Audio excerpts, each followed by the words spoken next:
Quel titre de chanson résumerait ta vie ? As-tu une cicatrice qui a une histoire particulière ? Quelle est la célébrité que tu aurais aimé rencontrer ? Quel serait le voyage de tes rêves ? Est-ce que tu as déjà dû faire un choix qui a totalement changé ta vie ? À quelle chose imaginaire croyais-tu quand tu étais enfant ? Aléatoire, c'est le podcast qui laisse le choix au hasard et où personne ne sait quelle sera la prochaine question. Dans chaque épisode, j'échange avec une personne, qu'elle soit artiste, humoriste, militante ou homologue du monde du podcast, qu'elle soit déjà célèbre ou qu'elle gagne à être connue, en lui posant 20 questions piochées au hasard. Je suis Jacques et vous écoutez Aléatoire.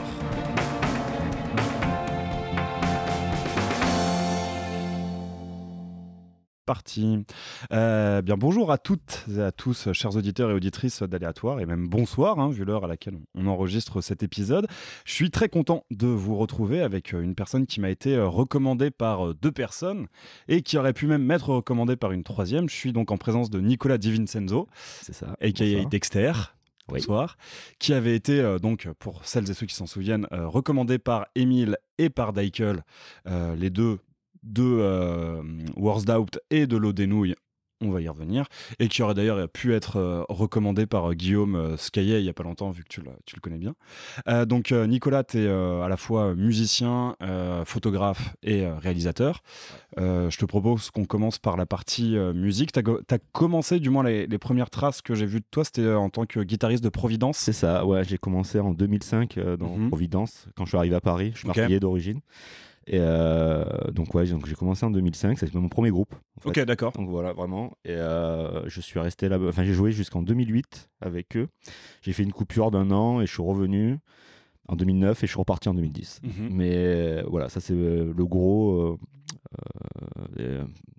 pas de ma carrière musicale, puisqu'après après ce groupe-là, il y a eu quand même un trou pendant très longtemps, j'ai arrêté de faire de la musique. Et j'ai recommencé avec Shure, je sais pas si tu as écouté, donc c'est plutôt Cold Wave, Dark Wave, Dark Wave, tout ça. Et maintenant je fais de la guitare dans Penty Slow aussi. Oui, c'est ce que j'avais noté, parce que donc pour Providence, c'était donc du hardcore beatdown. Ouais, du hardcore bien beatdown, très écart, corps David. Assez bourrin, ouais, corps David, accordé très J'ai mis des mandales dans le pit. Je pense que tu as vu le sketch de Maxwell là-dessus. Ouais. Et alors du coup, j'avais donc noté un album et 3 splits, mais au vu de ce que tu me dis. Alors moi, j'ai composé en partie l'EP qui est sorti en 2008, mais je l'ai pas enregistré. D'accord. En fait. Donc Far Beyond Our Death. Celui-ci, je l'ai pas enregistré. Ok. Et donc moi, j'ai enregistré juste le split EP avec King of Clubs. Oui. Ça, tu vois, Times for Grievance. Okay, et après, c'est des sortes de rééditions qui sont sorties, je crois, au Brésil. Il y avait des éditions avec de titres différents. Okay. Mais en vrai, je pense que j'ai dû enregistrer 3 titres avec ce groupe, alors que j'ai quasiment composé tous les morceaux. D'accord, ok. Donc, tu as été fondateur et. En tout cas, avec Johan, c'est vraiment lui, le chanteur, qui a composé Tonnerre, qui a créé le groupe, mais j'ai fait partie des plus anciens. Et donc oui, aujourd'hui t'es dans Shure, avec lequel vous avez sorti 2 albums. Alors un EP, un album, un EP. Ouais. Donc 20 Years c'est l'EP, c'est l'album, et 19 Years c'est le très bien, c'est l'EP, donc Dark Wave. Et donc t'es dans Penty Slow, et si j'ai bien compris, parce qu'on en avait un peu parlé avec Guillaume, t'es plutôt guitariste live. C'est ça, exactement. D'accord. Je joue dedans, on peut la répéter, mais je participe pas du tout à la composition. Tu composes pas et t'enregistres pas. Là, quand ils étaient en studio, après je veux pas non plus dévoiler les projets des autres, des petits copains, mais j'étais plutôt là pour faire des photos, et ça me va très bien aussi comme rôle. Et alors, Daikel m'avait dit, écoute, tu lui poseras la question quand je lui avais demandé, parce que comment on passe de Providence, qui est un truc très bourrin et très mononeuronal, à des musiques comme Shure et Penty Slow, qui sont pour le coup très subtiles, très émotionnelles, et puis surtout très subtil et très travaillé encore. Parce que j'ai toujours aimé les deux. Vraiment, après Providence, c'est vraiment, j'étais plus jeune aussi. Bien sûr. J'avais 21 ans, donc je pense que j'étais plus, même si j'aimais déjà beaucoup du screamo, des musiques assez différentes du hardcore beatdown. Okay. Mais à ce moment-là, je pense que c'était un truc d'un défouloir, donc c'était vraiment ce qu'il fallait. Mais après, au fur et à mesure, je me suis rendu compte que je pouvais pas, c'est pas ce qui m'intéressait dans la musique, et que je voulais m'orienter vers des choses, peut-être même si c'était aussi, ça peut être violent aussi, mais d'une autre manière, et plus émotionnelle. D'accord. Peut-être plus rentré. Et donc dans Shure, tu composes ouais, en partie. On est vraiment 3 et on compose à 3. Et tu composes juste les guitares ou tu composes aussi les claviers? Parce qu'il y a beaucoup de claviers. synthétiseurs, de nappes, de... Ouais, non, je fais les guitares principalement. D'accord. Et après, Greg, le chanteur, s'occupe des programmations, du clavier. Et non, ouais, et le bassiste s'occupe des basses. On a quand même assez... Très bien, vous avez vraiment... cadré. Et donc, on en parlait avant de commencer à enregistrer. À côté de ça, tu es photographe. Ouais. C'est même ta profession. Et alors, du coup, comment t'es venu à la photo Alors, ça arrive un peu par hasard à la base. C'est le cinéma qui me passionne. Et donc, j'ai fait une formation de cadreur aussi au Gobelin. D'accord. Mais en fait, quand je dis cadreur, c'est vraiment pour être JRI, donc vraiment s'occuper d'une caméra pour faire des reportages télé. Donc c'est pas vraiment pour être chef-op ou tout comme ça. Mais le cadre m'a toujours intéressé, le cinéma me plaisait, donc à la base je voulais vraiment faire comme ça. Donc c'est pour ça que j'ai d'abord fait des vidéos de mode en tant que cadreur réalisateur. Et puis j'ai commencé à faire de la photo un peu comme ça par hasard parce que je me suis dit en fait ça reste du cadre, de l'image et c'est plus facile à faire en fait. C'est plus immédiat. T'as juste un appareil photo et tu peux te balader, tandis que filmer des choses, il faut sur une équipe, enfin c'est un peu plus compliqué. Et du coup, un pote qui bossait pour une marque, un retailer de basket, très connu, et s'occupait des réseaux sociaux, il me dit c'est vachement bien ce que tu fais, est-ce que ça te dirait, on cherche un photographe de bosser pour nous. Et d'accord. J'ai fait, en plus j'étais vraiment en galère, je travaillais pas du tout à ce moment-là, donc je dis vas-y, et voilà, et du coup c'est parti comme ça. D'accord. Et donc tu restes quand même un peu cadreur, vu que c'est toi qui réalises L'eau des nouilles, donc le podcast hardcore de Daikel, surtout de Daikel, et puis à côté d'Emile, de Jacob, et il y a, mince, j'ai oublié son prénom. Kevin et de Kevin. Et alors donc t'as été réalisateur dès le premier épisode. Ouais. Mais après quand on dit réal, je pense que c'est vraiment je pose les cadres. C'est vraiment Max, c'est Daikel qui peut être considéré comme le réalisateur parce que vraiment moi je pose, il vérifie, il valide et puis et en plus je m'occupe pas de montage, de rien du tout. Moi c'est vraiment j'ai juste le matos et en plus c'est vraiment pour lui que je le fais parce que j'ai vraiment de plus en plus enfin c'est pas quelque chose qui m'intéresse maintenant. La vidéo, le montage, j'en ai horreur genre de ça. Ok, d'accord. Ouais, il y a vraiment un truc, je sais pas, j'ai fait un petit blocage. Donc ouais, mais c'est quand même cool parce que moi ça me permet d'assister de voir ces troublions faire des blagues tout le temps et de parler de musique, c'est assez intéressant. Mais ouais, donc du coup je pense que je suis cadreur dessus. Ok, plus. Très bien. Écoute, je ne sais pas si tu as des choses à rajouter sur ta présentation. Non, je pense qu'il y a pas mal. Je pense qu'on a fait le tour, musique, photo, ouais, voilà. Je pense.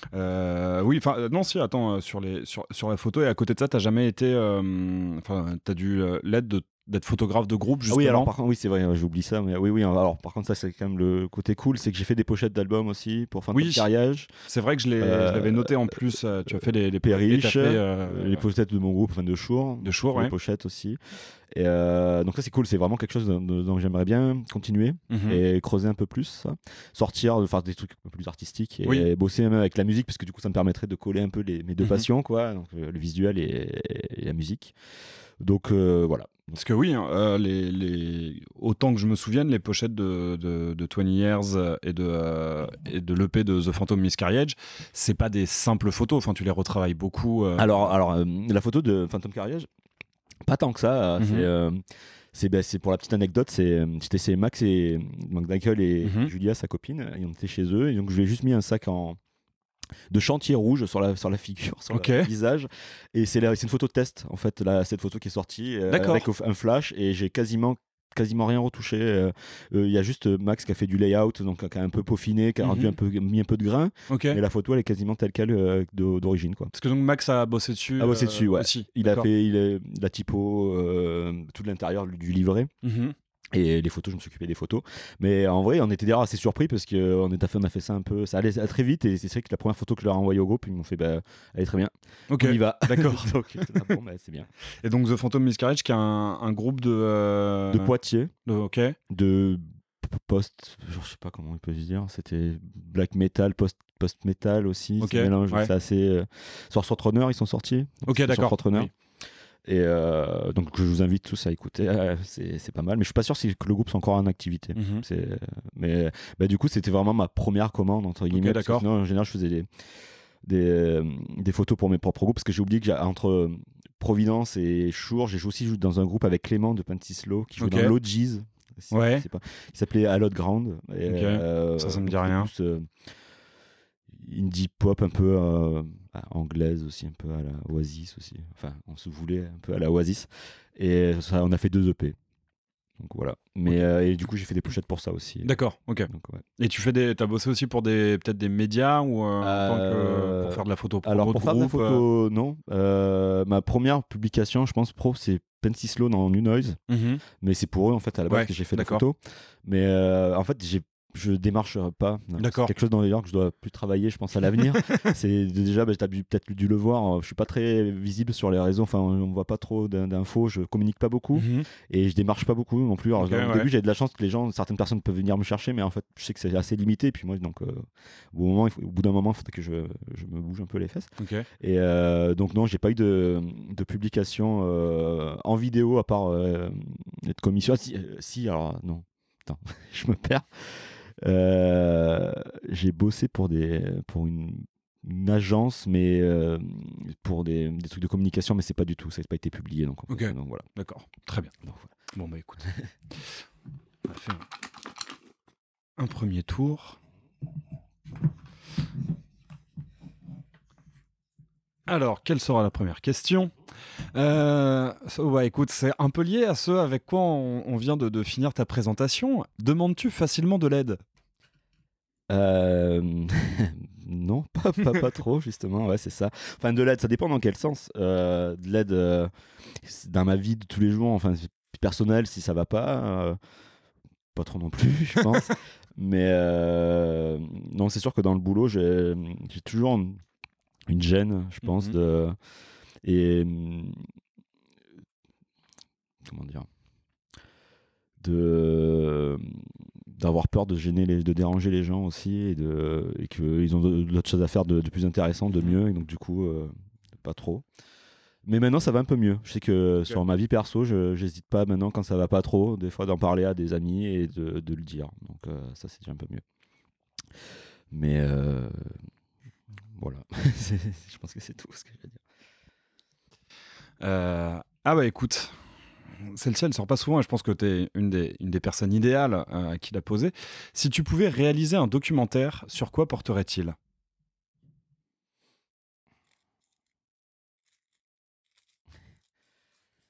Un documentaire. Voilà, un gros blanc. Prends ton temps. Bah ouais, non, je t'avoue que ça, tu vois, je suis vraiment très mauvais sur ce genre de questions. Écoute, je me suis jamais posé la question, et je pense que en vrai, j'ai pas de sujet perso, en tout cas, que je voudrais. Enfin, j'adore regarder des documentaires. Mais moi, en tant que réalisateur ou créateur, sachant que si c'est une idée de docu-photo, ça peut aussi rentrer dans la réponse. Du coup, ça c'est une grosse problématique en ce moment sur laquelle je travaille aussi, parce que je voudrais un peu exposer, partir sur des trucs comme ça. Mais même ça, parce que quand je fais des photos, je prends des photos vraiment de manière, c'est pas réfléchi, donc c'est pas très, c'est assez spontané. Et des fois je me pose la question, je me dis mais en fait qu'est-ce que tu veux dire aussi avec ça, et si tu veux faire une expo, il faut peut-être avoir une thématique, un sujet. Oui. Et autant dans le cinéma, enfin dans l'écriture, parce que avant j'avais quand même pour ambition de faire de la fiction. Donc j'ai plus de facilité à écrire des scénarios fictionnels en partant d'un truc, tandis que tout ce qui est ancré dans la réalité, enfin quelque chose, ça j'avoue que je l'intellectualise pas du tout, et du coup je réfléchis pas à ça, et donc en vrai je pense que j'ai aucun sujet c'est fou à parler. J'ai plein de choses qui m'intéressent, mais pas assez de manière profonde pour pouvoir en parler, je pense. Pour être vraiment donc tu dis que écrire des fictions, pour le coup, c'est moins il y a moins un blocage là-dessus. Si tu pouvais réaliser un film, à quoi est-ce qu'il ressemblerait? Et ça ressemblerait à plein de choses. Enfin, à plein de choses. Ça serait déjà visuellement. J'essaierais de faire quelque chose d'assez joli, même si je sais que c'est un risque. Par exemple, je sais pas si tu as vu It Follows. Un film que je voulais adorer quand il est sorti. Je voyais la bande-annonce, j'étais là. C'est un de mes films préférés des 10 dernières années, donc fais extrêmement gaffe à ce que tu veux dire. Mais c'est un film que j'ai là. Mais alors, je trouvais que c'est un film visuellement, je me suis dit, c'est un film qui ça peut être que pour moi, même au niveau du sujet. Et quand je l'ai vu, je l'ai trouvé tellement beau tout le temps qu'en fait, je regardais que ça et le film, je suis jamais rentré dans le film. Et donc c'est pour ça que je me suis dit des fois où est la limite entre faire quelque chose de vraiment tout le temps chiadé et en même temps arriver à raconter quelque chose. Tu vois donc je suis. Mais je pense que c'est clairement un film que j'aurais voulu. Ça aurait été totalement dans ce genre de film que j'aurais voulu réaliser, je pense. Déjà un film de genre et assez stylisé, mais maintenant ça serait quelque chose, je sais pas, un peu de Palma et mélangé à du David Cronenberg un peu. Ok. Mais alors c'est body horror. De Palma, c'est large quand même. Il a fait énormément de choses. Mais à ce côté un peu voyeur et un peu opératique, mais avec ce que ne fait pas du tout David Cronenberg, qui a une réalisation assez factuelle, enfin très posée. Oui. Froide, clinique, et justement est mélangé au côté un peu plus le corps, rapport au corps de Cronenberg. Donc voilà, ça serait vraiment. Mais c'est marrant, je trouve pas que It Follows soit si. Enfin, si, je le trouve très beau, mais je le trouve. Enfin, c'est. Moi, je trouve que. Ça m'avait pas marqué. Sur mon esthétique à moi, je trouve qu'il est pile dans ce que j'aime en photo. Donc. C'est très composé avec beaucoup de symétrie, alors très kubrickien un peu aussi, mais avec un côté quand même assez actuel. Donc c'est et donc ce film, quand je le vois, mais par contre le sujet, l'histoire, je suis resté sur le bas côté tout le temps. D'accord. Je suis jamais entré dedans, j'ai pas eu peur. Un film comme The Witch par exemple, juste aller dedans. Ça par contre. Et j'adore The Witch, clairement, c'est pareil aussi un film que j'adore, mais je trouve que The Witch est beaucoup plus beau et beaucoup plus dans le beau, c'est vrai, que It Follows. Alors je trouve que il est beau parce qu'il y a ce côté peinture un peu c'est ça, lumière naturelle. T'as l'impression que chaque plan a été peint par Rembrandt en fait. Mais c'est moins ostentatoire, je trouve. Pour moi, c'est dans la mise en scène, c'est moins m'as-tu vu, c'est assez simple. Mais c'est comme quoi, tu vois, c'est marrant. Et donc, mais pas vraiment, It Follows, c'est un film que j'aurais voulu adorer. Mais je pense que c'est peut-être moi qui me suis fait trop monter la sauce sur ce film. Je l'ai attendu, je regardais la bande-annonce pendant 10 fois par jour. Enfin, je l'attendais vraiment. Je me suis dit, mais c'est vraiment, je pense que je veux voir depuis toujours. Et en le voyant, j'ai fait, bof. Dommage. Et j'ai réessayé de le voir et à chaque fois, je suis là, bof. Mais par contre, le film qu'il a fait après, Under the Silver Lake, j'ai adoré. Ok, dès la première fois. Ouais, la première fois, ça m'a parlé de suite. J'ai trouvé que ce qui manquait dans It Follows, je l'ai trouvé dedans, c'est incarné. Enfin, il y avait de la vie dedans. Et en plus le sujet de Hollywood, dès que ça parle de cet univers, moi j'adore. Et j'ai vraiment parce qu'on en avait pas mal parlé avec alors on n'en avait pas parlé pendant l'enregistrement, mais on en avait parlé en off avec Max, donc Daikel, et on était tous les deux d'accord sur un point qui était que et lui et moi, quand on l'avait découvert, on avait été extrêmement déçus. Et pourquoi vous avez été déçus? Alors moi, pourquoi j'ai été déçu? Vraiment, It Follows, pour moi, ça avait été l'alpha et l'oméga du cinéma du 21e siècle. En fait, quand je l'ai vu, je suis allé le voir 2 ou 3 fois au cinéma. Dès qu'il est sorti en DVD, je l'ai acheté. Je l'ai montré à tous mes potes. Donc, je pense que les 3 mois qu'on suivi la sortie du DVD, j'ai dû le revoir 5 fois. C'est vraiment ça m'avait profondément marqué. Et puis la musique de Disaster Piece aussi m'avait énormément marqué. Et je trouvais que c'était vraiment le film parfait, et je le mets sans problème dans mon film préféré de la dernière décennie. Quoique justement, en ayant revu Under the Silver Lake, c'est vrai que finalement je trouve qu'Under the Silver Lake est beaucoup plus abouti. C'est plus intéressant peut-être. Alors à côté, le revois. À côté de ça, je trouve que en fait, ce qui me fascine aussi dans It Follows, c'est le nombre de sens de lecture qu'il y a dedans, parce que il y a effectivement le parallèle avec une IST qui est conclu, mais moi je le vois plus finalement sur l'abandon des institutions et des figures d'autorité. Mais ça, par contre, je suis complètement d'accord. C'est limite un truc un peu à la Stephen King, où la figure parentale est complètement absente, ils sont seuls. Et je trouve que le fait d'avoir mis l'action de It Follows dans la ville de Détroit, ville qui était miséreuse à l'époque parce que complètement abandonnée par. Faudrait en parler de Détroit parce que je pense que c'est une ville ces derniers temps dans les films d'horreur qui est vachement utilisée. Dans Don't Brace, dans Barbarian aussi, le dernier Barbare. Que j'ai pas encore vu. Ça se passe à Détroit aussi. Ça utilise tout ce rapport au fait qu'il y a des endroits complètement défavorisés. Il y a des grandes maisons qui sont complètement à l'abandon. Des quartiers entiers, Et donc voilà, je pense que j'avais vu tous ces parallèles et je trouvais ça vraiment, vraiment formidable. Et donc la première fois que je suis allé voir Under the Silver Lake, c'est vrai que je suis ressorti. J'avais pas l'impression d'avoir vu un mauvais film, et j'étais pas fâché, mais je comprenais pas quoi. Je voyais pas le propos, je voyais pas le. Il est un peu fourre-tout quoi. Et en fait, je pense que c'est un film d'expérience. Enfin, il faut pas trop y aller pour le récit. Enfin, pour ce que ça raconte. Enfin, si tu veux un truc qui se tient de A à Z, je pense que tu vas pas l'avoir, donc tu vas risquer d'être déçu. Mais même si ça dit quand même des choses et ça se tient, mais c'est plus une expérience. Enfin, il y a quelque chose de. C'est ça. Et donc je l'ai revu, je crois, il y a 2 ans. Alors, je sais que ça correspond à la sortie de The Green Knight, donc je l'ai pas vu, mais on m'en a dit du mal sur Amazon. Ouais. Et j'avais donc chopé un essai Amazon pour voir The Green Knight, et j'en avais profité pour revoir Under the Silver Lake. Et je sais pas ce qui s'est passé à ce moment-là, mais j'ai été scotché. J'étais en mode mais en fait c'est. Et surtout, je suis allé voir plein de vidéos explicatives. Après, j'aime bien faire ça, et je trouve ça assez brillant en fait, la façon dont il a rempli son film de code pour dire aux gens: arrêtez d'être obsédé par les codes et par les théories, ça ne sert à rien. Et c'est ça qui était quand même assez casse-gueule avec ce film, parce que moi je déteste en plus les films qui sont bourrés trop référencés. C'est pour ça que Stranger Things, des séries comme ça, je peux pas. Oui, enfin il faudrait sortir un peu des films des années 80, de ces trucs nostalgiques, même 80-90, Jurassic Park, Spielberg. Alors c'est cool, et c'est un des cinéastes que j'adore et qui m'a formé quand j'étais gamin, c'est mes premiers chocs. Mais au bout d'un moment, il y a pas que lui, et il faut arrêter. C'est d'être passéiste comme ça, je trouve. Et c'est que c'est un peu le risque de Under the Silver Lake de foutre de la référence partout.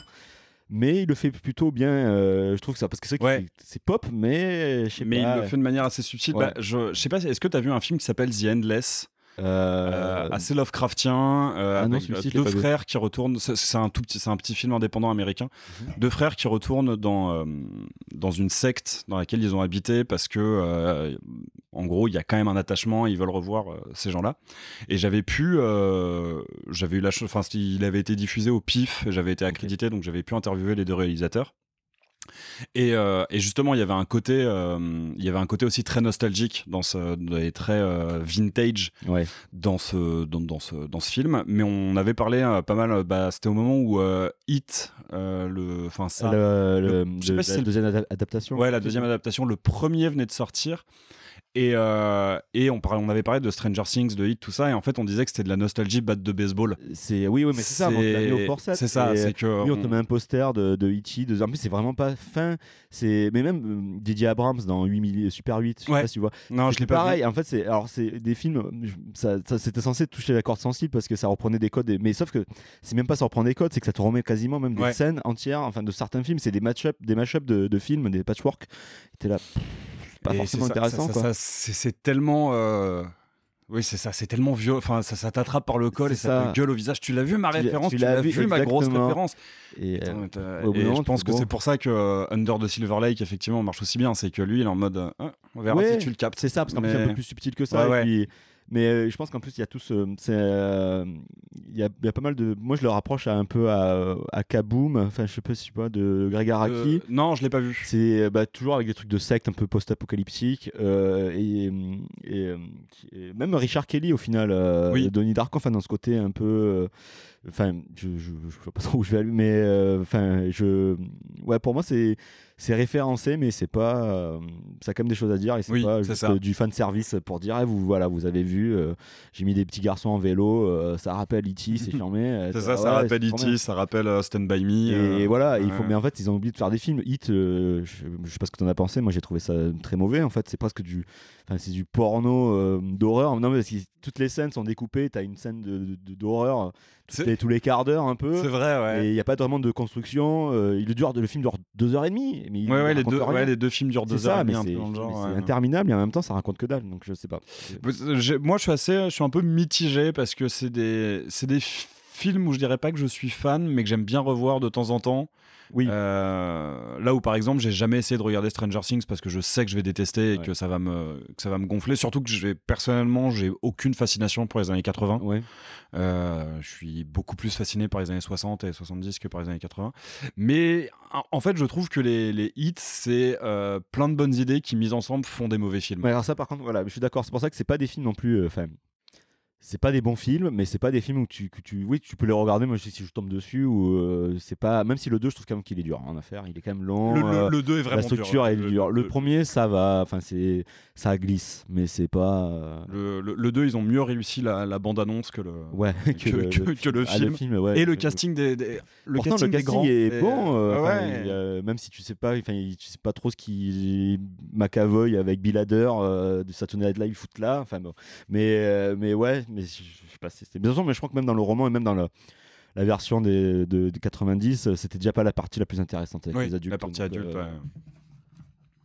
pour le coup, j'ai jamais vu le téléfilm avec Tim Curry. C'est mes traumas, un peu comme beaucoup d'ados de cette époque, je pense. Le clown, je pouvais pas. Il m'a traumatisé. Moi, c'était les aliens dans Mars Attack. Et écoute, on va peut-être reparler de trauma d'adolescence ou d'enfance. À quelle chose imaginaire croyais-tu quand tu étais enfant ? Alors, imaginaire. Quand j'étais gamin, j'étais persuadé des fois que ma sœur était un vampire. Ok. Et que ça m'arrivait de temps en temps, on dormait ensemble petit, et j'avais peur que dans la nuit, elle me morde. Ok. Et j'étais vraiment traumatisé. Enfin, j'avais des terreurs. Enfin, je m'angoissais tout seul.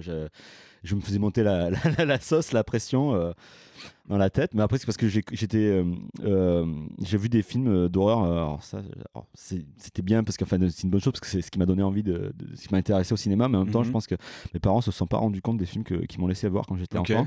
J'ai vu Alien, très jeune, The Thing, vraiment assez petit. Donc, je comprenais pas trop, mais c'est des images qui restaient. Et donc il y avait la figure du vampire et tout ce qui est alors je sais pas du coup si c'est imaginaire ou pas, mais tout ce qui est fantôme, esprit, tout ça c'est même encore maintenant quelque chose qui me fait encore un peu peur. Mais t'avais des films de vampires qui t'avaient marqué? Alors écoute, alors Dracula, pour la petite anecdote, le Dracula de Coppola, le matin avant d'aller à l'école, j'avais la cassette, la VHS, je me mettais l'intro, je sais pas si tu vois l'intro du film.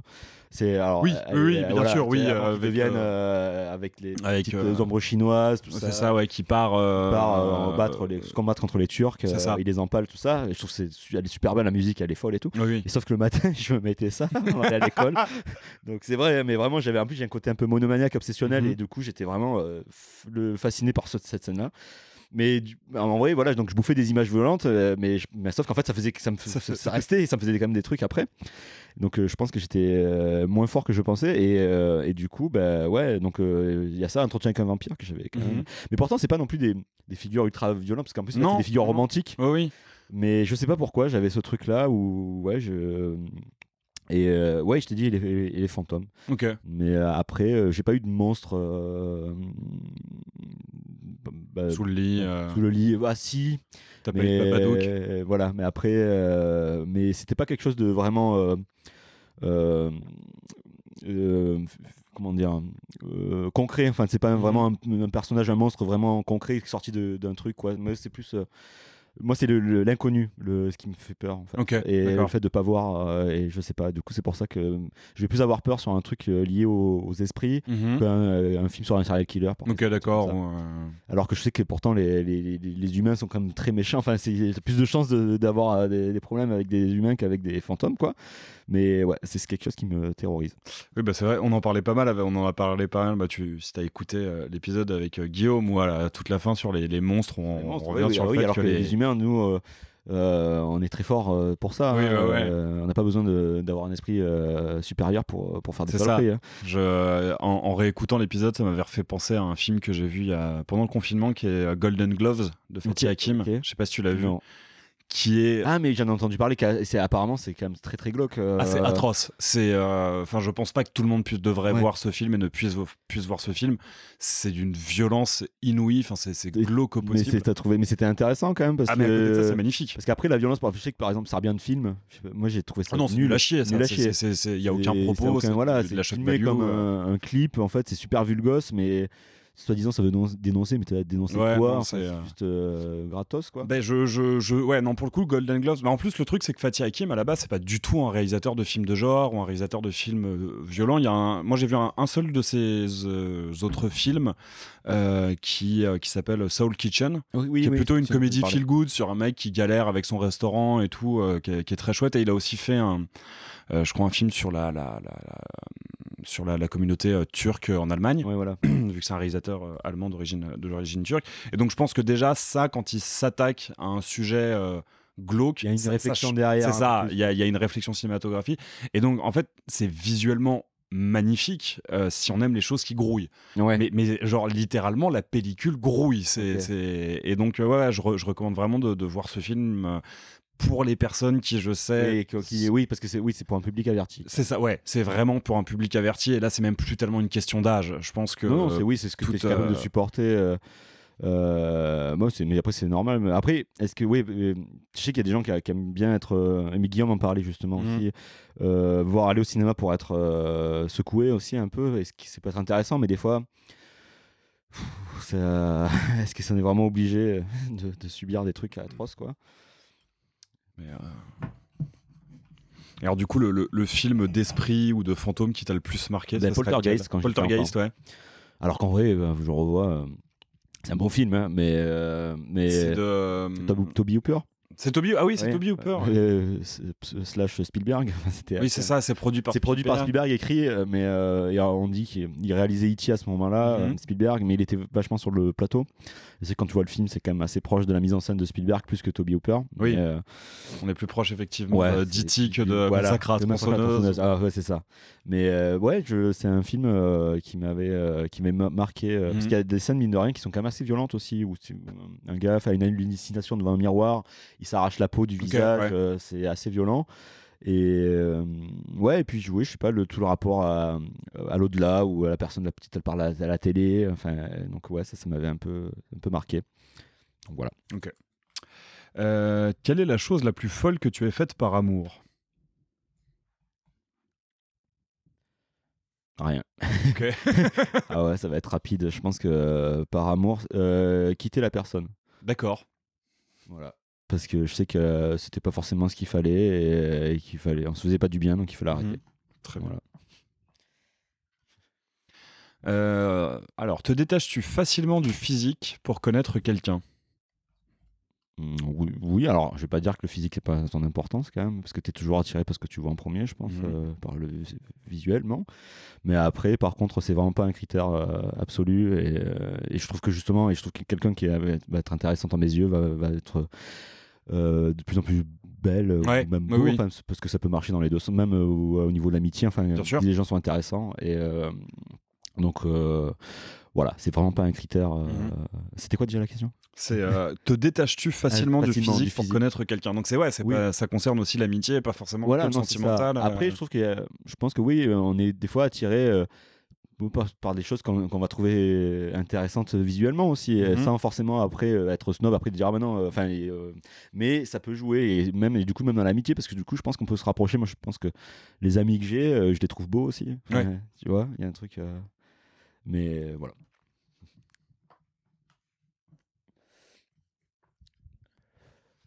Alors, le truc cher le plus inutile que tu aies acheté?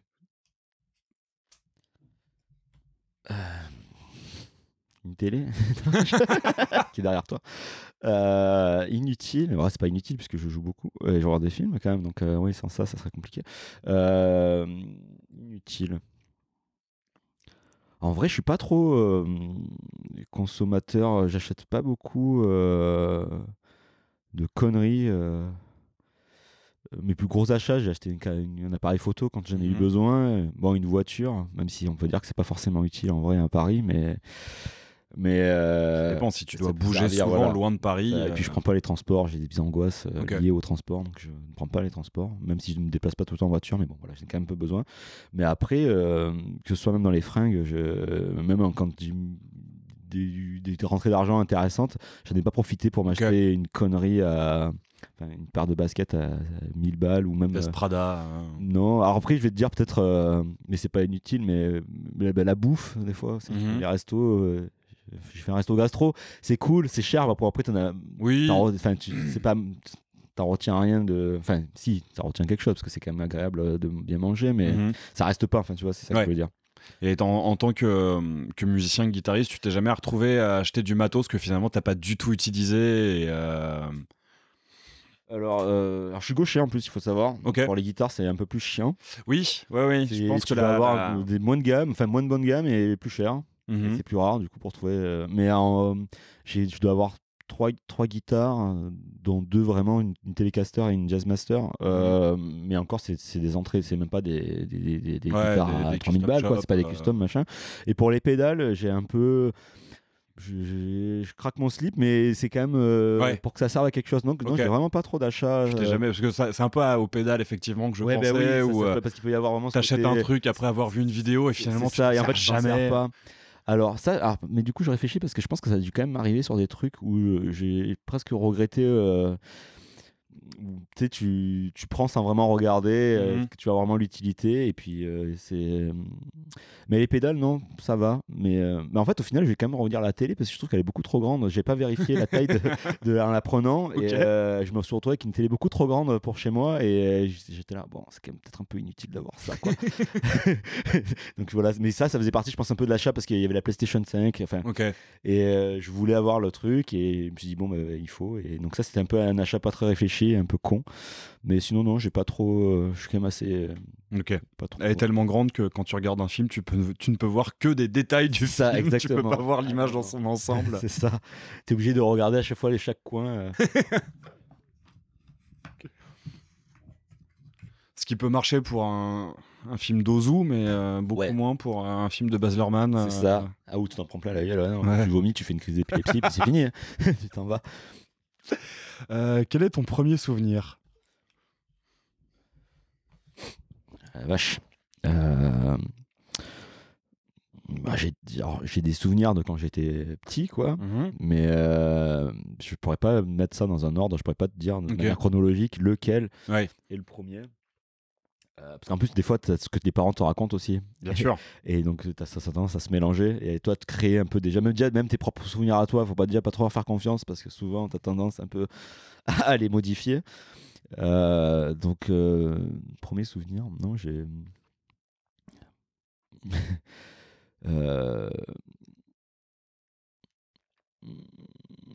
Ça va être plutôt des souvenirs de films, en fait, de cinéma. Je pense que mon premier souvenir vraiment, c'est quand je suis allé voir L'Ours au cinéma. C'est mon premier film Jean-Jacques Hano que j'ai vu au cinéma quand j'étais enfant. Je me souviens de, je sais pas si tu vois le film. Enfin, je l'ai pas vu, mais je sais que c'est Jean-Jacques Hano. Il y a une scène pour tout enfant assez traumatisante où la maman ours très rapidement dans le film meurt. Et je me rappelle du coup d'avoir passé le reste de la séance la tête dans le fauteuil en train de pleurer. D'accord. Et du coup, et voilà. Et c'est vraiment, je pense que parce que c'est vraiment, on allait très rarement au cinéma avec mes parents, et je pense quelle idée, voilà, ils m'ont emmené voir ce film-là. Donc j'étais jeune parce qu'il est sorti. Je pense que c'est vraiment le premier film que j'ai vu au cinéma. Et je suis allé, et ça m'a encore parce que je me vois encore les images. J'ai plus envie de voir ce film d'ailleurs. J'ai un peu un rejet. Donc voilà, je pense que c'est mon premier souvenir. Donc tu vois, c'est vraiment lié au cinéma. C'est vraiment un des trucs qui m'a le plus marqué, je pense. Quelle remarque te fait-on souvent? D'arrêter de me déprécier. D'accord. Et j'essaye de maintenant un peu plus de les écouter, quoi, mais c'est pas évident. Mais ouais, je pense que c'est un peu ça la remarque. D'arrêter de partir du principe quand on me demande ce que je fais, de partir déjà en disant oui, mais d'accord, ça pourrait être mieux ou machin, alors que non, dis ce que tu fais, dis les choses, et puis laisse au pire, enfin ils jugeront déjà d'eux-mêmes. N'incite pas les gens à les orienter sur un truc déjà négatif, et surtout qu'en plus je pense que c'est une sorte de fausse modestie parce que j'ai comme des fois un peu d'estime sur ce que je fais, Je pense que sinon je ne montrerais pas. Enfin, voilà. Mais en même temps, je pars toujours du principe que mais non, mais ça pourrait être mieux. Donc, enfin, donc du coup, tu pars dessus et c'est pas bien, je pense, de faire ça. Voilà. Tu comprends. Voilà. Mais c'est dur, hein, parce qu'après, je pense que c'est des mécanismes aussi. C'est tu te construis un peu comme ça. J'ai eu ces mécanismes pendant très longtemps. Voilà. Et je les ai toujours un peu. Hein, donc, je vois très bien. Te dire, et même si les gens te disent non, mais c'est bien, machin truc, tu penses que ça. Alors, ça fait du bien. C'est toujours agréable que quelqu'un te dise que c'est bien, mais en même temps, il y aura toujours quelque chose qui fait que ça va bloquer et donc et je me rends compte du coup il y a des réactions de gens que j'ai provoquées moi-même mais ça me fait chier parce que je me dis mais t'es con en fait, pourquoi tu dis ça en fait, mais voilà, donc du coup c'est ce que les gens de mon entourage en général me disent, arrête de quand tu parles d'un truc de dire oui mais c'est machin, non, arrête de te saboter, tu sabotes pas tout seul, c'est voilà. Alors, si tu devais mourir maintenant, qu'est-ce que tu regretterais de ne pas avoir dit et à qui ?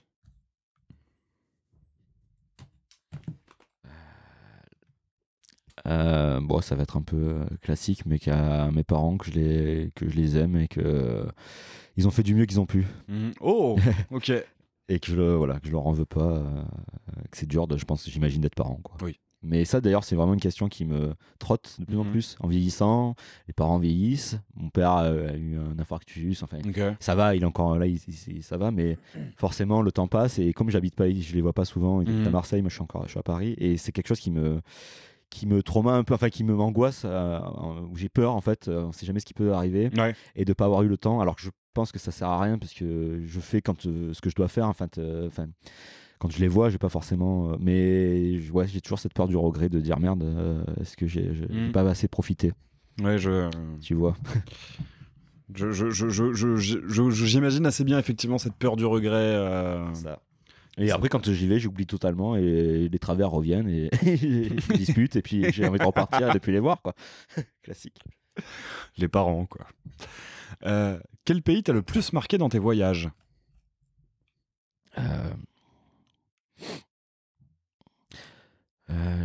Alors, les États-Unis, dans le sens où c'était un pays qui me fascinait, puisque toute ma culture au début était basée quand même sur ça, que ce soit cinématographique, musical, littéraire, peu tout. Et quand j'y suis allé, je me suis rendu compte que j'ai jamais été autant français, européen comme là-bas. T'es allé où aux États-Unis ? Alors, avec Providence, on avait fait une tournée d'un mois. Où on a parti de la côte ouest de Los Angeles jusqu'à. On avait fini où déjà ? Atlanta, donc Saint-Louis. Donc on a quasiment presque fait la Floride. Et on est reparti, donc c'était très bien comme expérience. Mais en fait, je me suis rendu compte qu'au final, même dans les interactions avec les gens, socialement, il y a une trop grosse différence. Enfin, moi, alors c'est un pays, je trouve, qui est magnifique. Il y a des décors. Et en fait, j'ai traversé le miroir en étant là-bas. Je me suis dit, ça y est, je suis enfin dans un film. Je voyais la lumière, comment. Enfin. Ouais. T'as juste à poser la caméra, des fois t'as des trucs, tu fais ah ouais, c'est super beau. Mais j'en suis revenu, c'était un pays qui me fascinait, où je voulais limite habiter. En étant parti, j'ai fait non, en fait, je pense que je pourrais jamais vivre là-bas. D'accord. Parce que. Alors je pense j'ai pas rencontré toutes les personnes des États-Unis, mais de ce que j'ai vu, et même de ce que je peux voir, même par rapport aux médias et tout, c'est vraiment pas un pays qui m'intéresse maintenant, en tout cas. Donc il y a ça, et après l'Ukraine.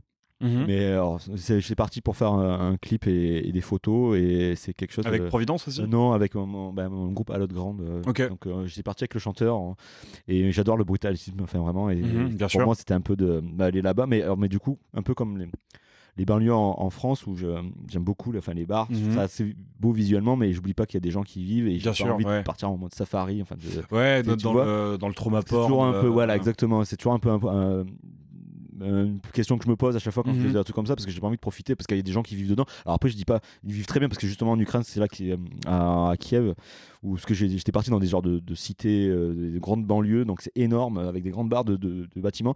Mais moi, j'avais transposé ça avec ce qu'il y avait en France aussi. Donc du coup, alors que tu sais, d'un point de vue social, en disant limite. Cage à poules, y a un côté ghettos, et en fait pas du tout. J'ai parlé après une Ukrainienne qui me dit non, mais en fait c'était pour eux l'accès, quand un peu la classe moyenne, c'est un accès à un logement individuel, enfin cool, et donc en fait c'était vraiment bien, et du coup on a même vu la différence en y étant. C'est super bien entretenu, enfin c'est pas il fallait que je déconstruise un peu mon regard de moi avec ce que j'avais en France. C'est pas abandonné par les autorités. C'est pas abandonné, voilà. Et puis après, je pense qu'il faut dire ce qui est. Là-bas, je pense que c'est moins aussi. Il y a encore les restes du communisme et tout, donc il y a un truc. Social et national, et puis après peut-être que le pays est des espaces communs, mais en tout cas c'est quand même un pays, mais après celle-là ça avait tendance un peu à s'américaniser d'ailleurs. Il commence à avoir des Starbucks, des McDo, mais t'as quand même ce truc où les gens je sais pas, moi les pays de l'Est ça me fascine aussi. C'était quand le voyage en Ukraine? 3 ans. Ok, d'accord. 3 ans.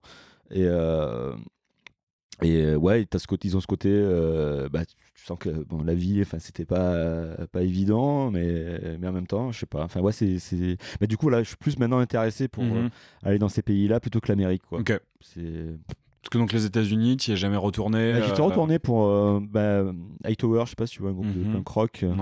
Et avait enregistré un album et j'étais parti pour les accompagner pour faire des vidéos. Ok. Donc on est resté 3 semaines là-bas, mais c'était pareil, c'était un côte ouest. Et c'était à Los Angeles aussi? À côté de Los Angeles. Ok.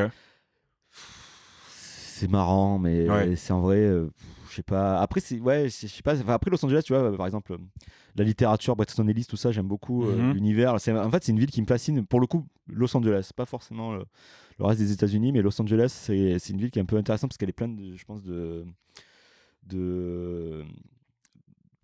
paradoxes aussi. Mais bon, enfin, en tout cas, je sais pas, il y a un truc qui fait que ça bloque. Ok. J'avoue, je suis jamais allé à Los Angeles, mais Under the Silver Lake m'a un peu donné une fascination pour. En fait, je pense que c'est ça, parce que c'est cette imagerie-là qui, moi, me.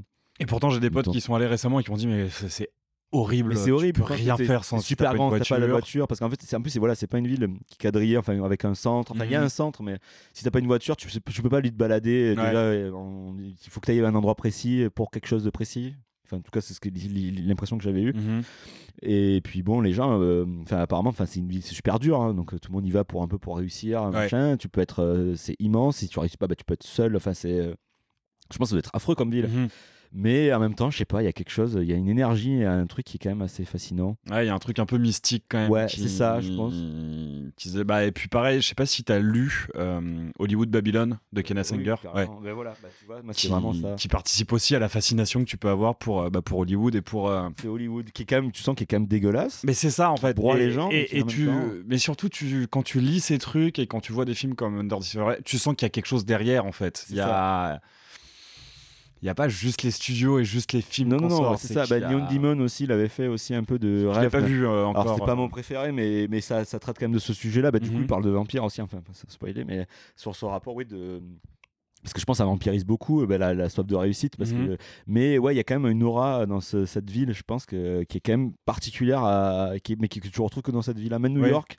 C'est pas une ville, c'est une grosse ville comme Paris. Enfin, tu sais, c'est des villes capitales, donc c'est très cosmopolite.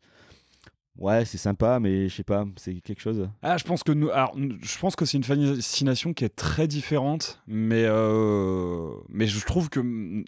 Alors, je pense qu'en fait, New York, en devenant une ville sûre, a perdu de sa fascination. Là où finalement la fascination de Los Angeles a jamais tellement résidé. Alors. Après, si, il y a des gens qui sont aussi fascinés par les Bloods, les Crips, toute la. Oui, par le. Mais c'est pas le. Mais à moins. La ville, le mythe de Los Angeles, c'est pas construit sur les guerres de gang. C'est ça, et sur ce qu'on peut voir dans les Warriors ou. Oui, là, elle va au-delà de ça. C'est que New York, que ce soit musicalement, avec la noise, le hardcore et même le ciné crado des années 80, quand New York c'était un coupe-gorge, quoi. C'est vrai que maintenant, je pense que c'est assez propre. C'est très commerce équitable. Voilà. Tu vois, ce côté. Et ça a perdu ce côté des The Warriors. Voilà.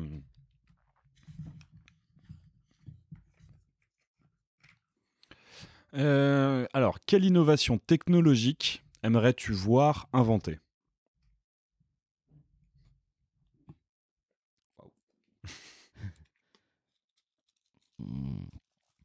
Alors il y en a une que j'aimerais bien qu'ils disparaissent, c'est les IA. J'ai un peu peur de ce truc-là.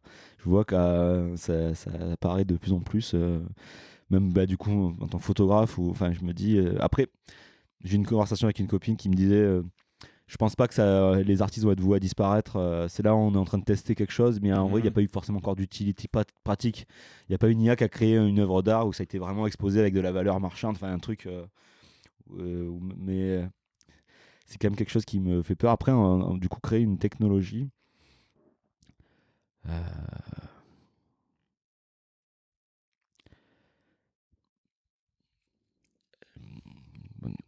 Je sèche. Je t'avoue, là, je suis pas inspiré pour ça. Et alors, je me rends compte que pendant pas mal d'épisodes d'Aléatoire, en fait, j'ai mal lu cette question, parce que pendant longtemps, et peut-être que tu auras une réponse à ça, je la posais en disant: quelle innovation technologique aimerais-tu avoir inventé ? Ah oui. Avoir inventé moi-même, tu veux dire ? Oui. Ah oui. Pour flex dans les dîners urbains. C'est ça.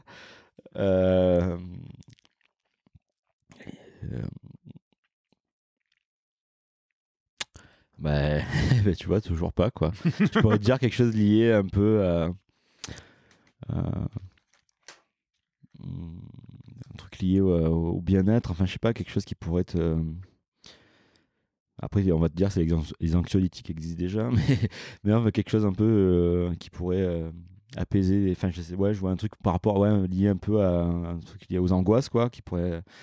Je sais pas sous quelle forme ça pourrait prendre, quoi. Après, c'est avoir inventé, hein, donc ça peut être un truc qui existe déjà et que tu aurais voulu inventer. Alors, inventer ou découvert, on va dire. L'or. Alors qu'en fait, je suis pas du tout là. Mais franchement, je dis, en vrai, pour en revenir, ça va être très auto-centré sur ce que je fais, mais en vrai, photo, trouver, ça aurait été pas mal quand même. Ouais, découvrir la technologie. Et de faire ça ta première photo, enfin, de te rendre compte que tu arrives à figer quelque chose, ça doit être assez dingue, même si j'imagine que ça vient d'autres. C'est des évolutions d'autres technologies. Bien sûr. Mais ouais, même du coup, le cinématographe, c'est vrai que ça. Donc ça être assez bateau, enfin un peu lié dans ce que je fais, mais ouais, je pense que ça, j'aurais bien aimé. Et justement, pour en revenir, alors je suis pas du tout un avocat de l'IA, hein. C'est aussi un truc qui me fait assez peur, mais sur la disparition des artistes en soi, la photo a pas fait disparaître les peintres. C'est pas faux. Et le cinéma a pas fait disparaître le cinéma. Le cinéma a pas fait disparaître le théâtre. Oui, non, mais c'est ça. Je pense que c'est juste une évolution. Et puis après, je pense que là, on est juste dans une période où on teste, on s'amuse avec. Donc c'est vrai que et en plus parce que pour le moment, quel intérêt en fait de reproduire quelque chose que les humains peuvent déjà faire et en mieux parce que ça se voit quand même que c'est une machine qui le fait. Donc il n'y aura jamais les petits suppléments d'âme et d'émotion que. C'est ça, surtout que toutes les œuvres d'art, tous les dessins faites par les IA, pour l'instant, moi j'ai surtout envie de dire oui, mais l'IA elle a mauvais goût en fait. Exactement, c'est ça. Il y a qu'un côté super fake. Et c'est très. C'est. Tout ce que j'ai vu, je trouve ça très. Enfin, c'est laid. Même si c'est bien fait, si c'est réaliste, ça reste très très laid. Oui, c'est ça. C'est mauvais goût un peu. Alors oui, peut-être que dans les boutiques de souvenirs un peu friquées, ça marchera. C'est ça le problème, parce que c'est qu'en plus ça fait souvent, comme tu dis, en fait, justement, ces photos ultra retravaillées, comme très photoshopées, et que tu peux retrouver, dans des au pire, ça remplace les photos des taxis jaunes et des taxis jaunes avec New York, ou des petits lacs avec une fleur japonaise ou enfin un truc avec une pagote. Ouais, c'est ça. Hein. Mais parce que du coup, c'est que là, aujourd'hui, sur mon fil Instagram, j'ai vu un photographe qui justement avait généré des photos sous IA. Et alors, au début, la première, je n'avais pas fait attention, j'ai trouvé ça, c'est pas mal. Mais en même temps, je me dis, il y a quand même quelque chose qui va pas. Et c'est vrai t'as quand même un côté super. C'est trop léché en fait. C'est ça, ouais. Et il y a pas longtemps, je suis tombé sur un truc qui en soi devrait me parler de fou, qui était. Un mec qui avait demandé à une IA de reproduire si Rembrandt en fait avait peint les concept art pour The Thing. Oui. Donc en soi, deux trucs qui me parlent à fond, parce que Rembrandt est un de mes peintres préférés et j'adore The Thing. Et non, c'est moche, enfin, c'est juste ultra laid, c'est trop... Ouais, donc je pense que c'était peut-être une angoisse qui est pas trop justifiée, mais bon, faut faire attention quand même. Oui. Non, celle-ci, non. Faut que je l'enlève, celle-ci. Elle ressort trop. C'est pas qu'elle ressort trop, c'est que as-tu déjà frappé quelqu'un, enfin... Ça reste un podcast bonne ambiance. Si tu pouvais avoir un super pouvoir, lequel serait-ce ? De voler. Ok. Je suis assez rapide. Après, c'est oui. Ou l'invisibilité. Ok. Voilà. Pourquoi l'invisibilité? En plus, je dis ça, mais l'invisibilité, parce que du coup, j'ai toujours en tête ce film. Est-ce que ça ferait pas ressortir des penchants assez malsains, assez pervers? Parce que du coup, tu pourrais faire n'importe quoi sans être vu, quoi. Donc, c'est quand même, ça pose des questions morales. Oui, tu penses à Holoman. Mais tout ce sujet lié au fait que tu peux faire des choses sans on sache que ce soit toi. Donc, des braquages, ça peut être voler de l'argent ou des trucs comme ça. Non, ça, tout dépend à qui tu voles. Hein. Oui, non, mais alors, les banques, j'avoue, moi ça me dérangerait pas. Ouais, mais après, pour en faire quoi aussi? Enfin, si c'est pour juste dans une démarche personnelle, ça sert à rien aussi. Mais oui. Non, mais plutôt ou alors la téléportation. Parce que j'ai horreur de prendre l'avion. Et je pense que ce serait quand même pas mal de pouvoir aller à droite à gauche assez rapidement. Mais ouais. Je pense que. Et voler, en fait, je dis ça, mais j'ai le vertige, donc je suis pas sûr que. En soi, le vertige, c'est quand t'es relié au sol. C'est ça, je sais qu'on t'a toujours dit, quand t'es très très haut, en fait, tu t'arrives même plus, t'as plus de notion. Mais après, j'ai pas testé le chou en parachute, tout ça, mais ouais, voler, quand même, je sais pas, c'est une sensation. Enfin, ça a l'air charmé, quoi. Voilà, tout simplement. Mais. Ouais, donc j'hésite entre la téléportation et voler. Toi, toi, tu as quelque chose qui te plairait sur ça? Ouais, j'y ai déjà répondu. C'est alors en soi, c'est en fait c'est un peu horrible, hein, mais parce que je sais plus avec qui m'avait fait cette réflexion qu'une fois que j'ai ce pouvoir, je me suicide en fait. Mais c'est l'omniscience. Ah bah oui, bah ça j'y ai pensé. Mais Dieu, ouais, l'omnipotence m'intéresse pas. Non, pas l'omnipotence, mais l'omniscience, mais de tout, d'être partout. Absolument tout. Mais tout partout. C'est beaucoup trop d'informations. Et vu dans le monde dans lequel on vit, c'est affreux. Je pense que. C'est comme tu dis, tu te fous en l'air rapidement. Comme l'avait dit, je retrouve plus dans quel épisode c'était, mais oui, je pense que j'accède à l'omniscience. Dans les 2 minutes qui suivent, je me tire une balle pour faire taire tous ces trucs dans ma tête. Mais en fait, c'est un rapport que j'ai avec la connaissance. En fait, je pense que je suis vraiment obsédé par l'idée de connaître. Un peu. C'est ça. Et vraiment, la connaissance, c'est quelque chose qui me fascine. Et du coup, en plus de ça, je me suis rendu compte que voulant être omniscient et me rendant compte que ce n'est pas possible, du coup, je me réfrène. Enfin, j'ai un peu cette flemme d'aller vers la connaissance et d'aller découvrir de nouveaux trucs parce qu'il y a un peu ce truc de plus t'en découvres, moins t'en sais. Mais moins t'en sais, c'est ça, c'est un plus. Mais ouais, c'est vraiment et oui, en fin de compte, accéder à une certaine forme de divinité en étant omniscient. On en avait pas mal parlé avec un mec que tu connais peut-être, David Fitt. Oui, bien sûr. Qui est photographe également, réalisateur. Il vient tout juste de sortir d'ailleurs le nouveau clip de Grave Pleasures, qui est vachement bien. Je vous invite toutes et tous à aller le regarder. Mais ouais, donc. Il avait dit ça aussi. J'ai pas eu le temps d'écouter son. En même temps, c'est le premier épisode que j'ai fait qui a atteint les 3 heures, donc je peux comprendre que et pour l'instant, c'est un des 2 seuls à avoir atteint les 3 heures. Mais ouais, l'omniscience, c'est vraiment un truc que je. Ouais. Et par exemple, tu vois, voler, c'est pas forcément un truc qui m'attire plus. Ouais, parce qu'en plus j'aime bien prendre l'avion, donc. T'as pas de problème. Non, mais tu vois, j'ai peur de l'avion, mais j'aimerais bien voler parce qu'en même temps, moi, c'est vraiment la peur de mécanique, enfin, de quelque chose que je contrôle pas et voilà. Mais ouais, non, c'est vraiment quelque chose de lié à la physique en fait. Du coup, c'est vraiment, c'est pas trop intellectuel, mais ouais, non, parce que le savoir, je pense que, comme tu dis, déjà plus t'en sais, plus tu sais. Et je pense que déjà, des fois, c'est trop. Enfin, oui, bah c'est vrai que comme tu le dis, pas heureux sont les ignorants, mais surtout à notre époque où on est déjà finalement abreuvé d'informations, on est bourré d'infos. On n'arrive pas. Le cerveau, il est déjà un peu plein, donc plein. Déjà en plus de pas de choses super intéressantes des fois, et faire le tri. Mais ouais, je pense que ouais. Mais bon. Et pour le coup, la téléportation, c'est au moment où ton épisode sortira, il sera déjà sorti, mais c'est mon amie Camille Regache qui dit. Alors, elle n'y répondait pas pour le super pouvoir, mais elle y répondait pour la partie une innovation technologique que tu aimerais pouvoir inventer. C'est vrai, tu vois, oui, du coup, je peux rejoindre ça. Et tu vois, elle, justement, je ne veux surtout pas que la téléportation existe parce que je trouve que quand tu voyages, le trajet fait partie du voyage en fait, et le trajet a son importance. Ça la fatigue liée, ça fait partie déjà le matin avant de te préparer préparer tes affaires pour partir. Et oui, ça fait pas. C'est vrai que si tu te lèves, tu pars direct, t'es à l'autre bout du monde. Tu mériterais moins, tu le mérites moins. Bon, et puis après, je pense qu'elle dit ça aussi parce que c'est une passionnée de randonnée. Et notamment de randonnée à vélo. Et puis en plus, l'avion, du coup, au niveau taxe carbone, tout ça, enfin. Non, mais oui, mais. Oui, donc elle préfère. Mais. Alors, la réponse à cette question va peut-être être celui que je fais actuellement. Si tu pouvais exercer n'importe quel métier, lequel choisirais-tu ? En vrai, celui que je fais maintenant, c'est vrai, ou au Real, du coup, c'est cool, hein, mais ouais, parce que je m'estime chanceux, c'est arrivé vraiment un peu par hasard, et je me dis, c'est cool, j'ai déjà un pied dedans, c'est déjà bien. Après, à moi de continuer et de faire en sorte que. Mais déjà, j'essaie de m'épanouir aussi dedans, personnellement, avant déjà de réussir, parce que je trouve que déjà, c'est bien important, la réussite personnelle, d'être content dans ce que tu fais avant la reconnaissance, quoi. Mais. Ouais, non, en vrai, j'ai pas forcément de métier rêve dans lequel je me dirais, putain, j'aimerais bien faire ça. Footballeur, peut-être. Ah oui.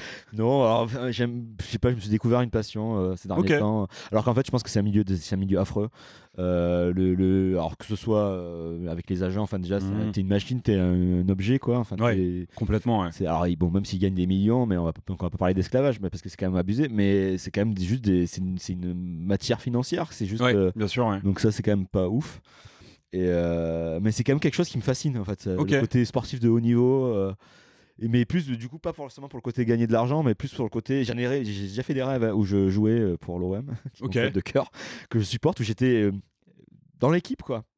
Alors je jouais jamais vraiment, j'étais toujours un peu à côté, mais j'étais quand même là. Mais et je participais. Dans le stade, et je pense que c'est plus ce truc de participation de truc, ça qui me fait kiffer plutôt que le côté starification et gagner des milliards, même si bon. Pas non plus, hein, mais ouais, donc je sais pas pourquoi. Tu dis que ça t'est venu récemment, donc Ouais, en fait, alors, en temps marseillais de 93, quand on a gagné la Coupe d'Europe, tout ça, oui, j'étais content.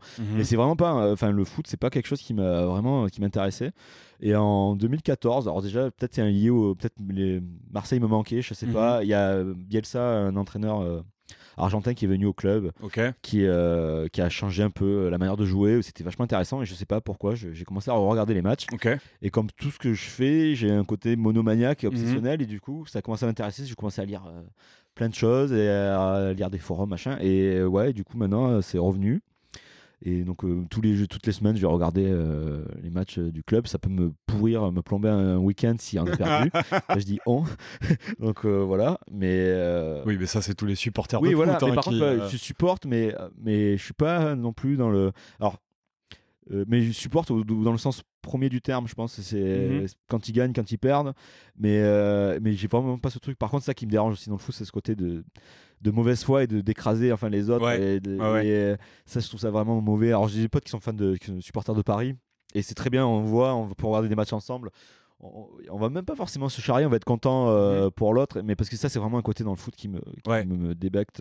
C'est de la méchanceté, en fait. Mais même malheureusement, le problème, c'est que le foot, et c'est quelque chose. Alors je sais que Guillaume peut-être ne sera pas d'accord avec moi, parce que je sais que lui, il sait que ça fait partie du foot, la tricherie, en fait, le côté un peu. Et moi, je trouve quand même que c'est pas beau. Enfin, c'est quelque chose qui me dérange un peu. Mais bon, je vois pas le lien avec Guillaume, du coup. Parce que Guillaume adore le PSG, et il sait que ça fait partie. On en a parlé ensemble, et il sait que le foot, c'est un des sports où justement un peu la filouterie est acceptée. Ça fait partie du jeu. Tu tombes toutes les 30 secondes, moindre contact, tu gagnes du temps, machin.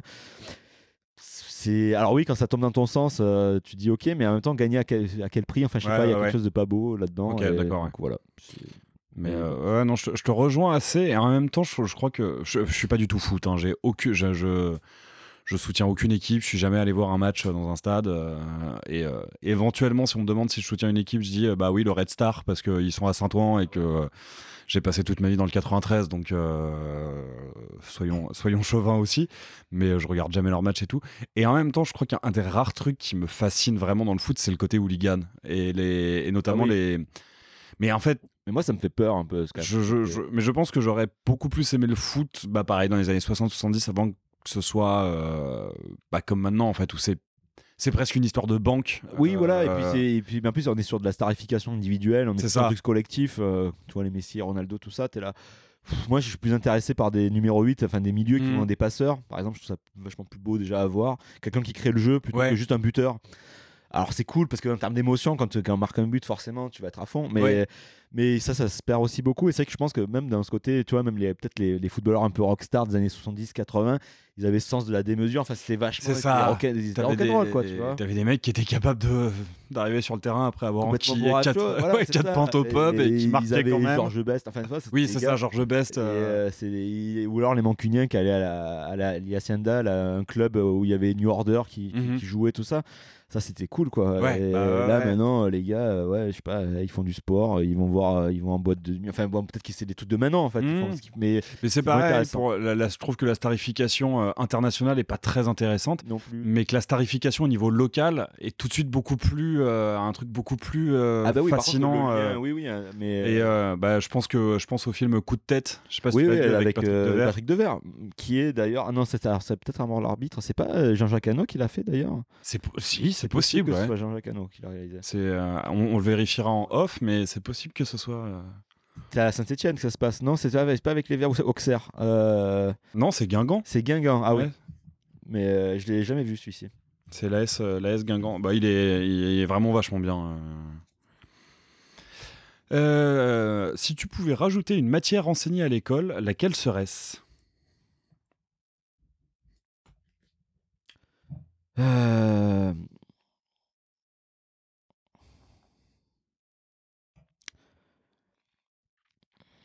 J'en enlèverais les matières. T'enlèverais quoi ? J'enlèverais quoi ? En même temps, je dis ça, mais je pense que j'essaierais de trier. Après, bon, quand t'es jusqu'au lycée, parce que j'ai un rapport à l'école qui est pas ouf. Ça m'a le problème le fait de devoir te bourrer la tête sans aucune forme. Après, ils n'ont pas le temps. Le problème, je peux comprendre. Il y a je sais pas combien d'élèves. Il y a un programme à respecter. Mais ce que je trouve dommage, c'est de pas pouvoir justement prendre en compte les individualités et on n'incite pas trop à épanouir les gens, à suivre leur voie. Sinon, il faut que tu rentres dans une case. Si tu rentres pas là-dedans, t'es une merde un peu. Moi, c'est clairement un texte, ce qu'on m'avait déjà dit à l'école. On a dit à ma mère, votre fils il est intelligent, mais il y en a beaucoup au chômage. Mais t'es là, ok, j'étais devant, j'étais là, c'est pas cool de dire un truc comme ça, tout ça parce que j'étais peut-être pas adapté au système scolaire. Mais après, je vais pas dire que j'étais con, quoi. C'est juste que. Mais du coup, rajouter, je pense. Alors, mais c'est extrêmement violent comme super phrase. Violent. En fait. Votre fils est intelligent, mais il y en a beaucoup au chômage. C'est limite presque un aveu d'échec du système. Oui, c'est de dire en fait, on a lâché l'affaire. Moi, il y avait des profs qui me sautaient, ils me posaient des questions et ils me sautaient de table. En fait, ils me posaient pas de questions comme si j'existais pas. Alors moi, ça va. Enfin, ça m'a pas trop. Tu vois, finalement, j'en parle quand même. Je sais que ça aurait pu trauma. Il y a beaucoup de gens qui ont été traumas par l'école. Donc, quand j'ai eu mon bac, la première chose que je voulais faire, c'est faire un doigt d'honneur à ma prof d'italien. Parce que c'est pourtant pas une matière extrêmement importante. Non, mais pas importante. Mais pour le coup, justement, parce que pour moi, c'était peut-être pas important. Et elle prenait ça comme un affront. Et puis. Elle voyait pas ce qu'il y avait à côté parce que pour moi elle me voyait qu'une heure peut-être par semaine et elle voyait pas plus loin et du coup pour elle j'étais juste un petit con et sauf que c'est pareil tu dis pas ça à un ado de 14 ans qui pour le coup j'étais pas forcément plus dissipé, juste soit je venais pas, mais quand j'étais là je faisais pas chier. Mais du coup il faut être fort sur ces assises parce que t'as la pression même de l'entourage, de l'école, parce que du coup t'as les élèves, tu peux avoir ce côté même bully, si tu rentres pas dans le truc, tu peux aussi te faire martyriser, quoi. C'est quand même. Ou devenir un bully, bully, voilà. Que justement ceux qui rentrent parfaitement bien dans le cadre, dans le cadre premier de la classe, ils sont. Oui, alors c'est ça. En plus le problème à Marseille où j'étais en plus en ZEP, c'est. Si tu t'intéressais à des matières, ça peut être pris comme justement un peu côté un peu lèche-cul faillot de la classe, du coup ça peut être mal vu aussi. Et après de l'autre côté, t'as ce côté, de toute façon toi t'es un loser, et tu vois, et du coup de l'institution, on va te dire, de toute façon toi t'es un bon à rien. Donc t'as un peu le cul entre deux chaises, et t'es là, j'étais bon en sport, du coup ça m'a sauvé un peu, même au niveau. Mais du coup, une matière qui a rajouté.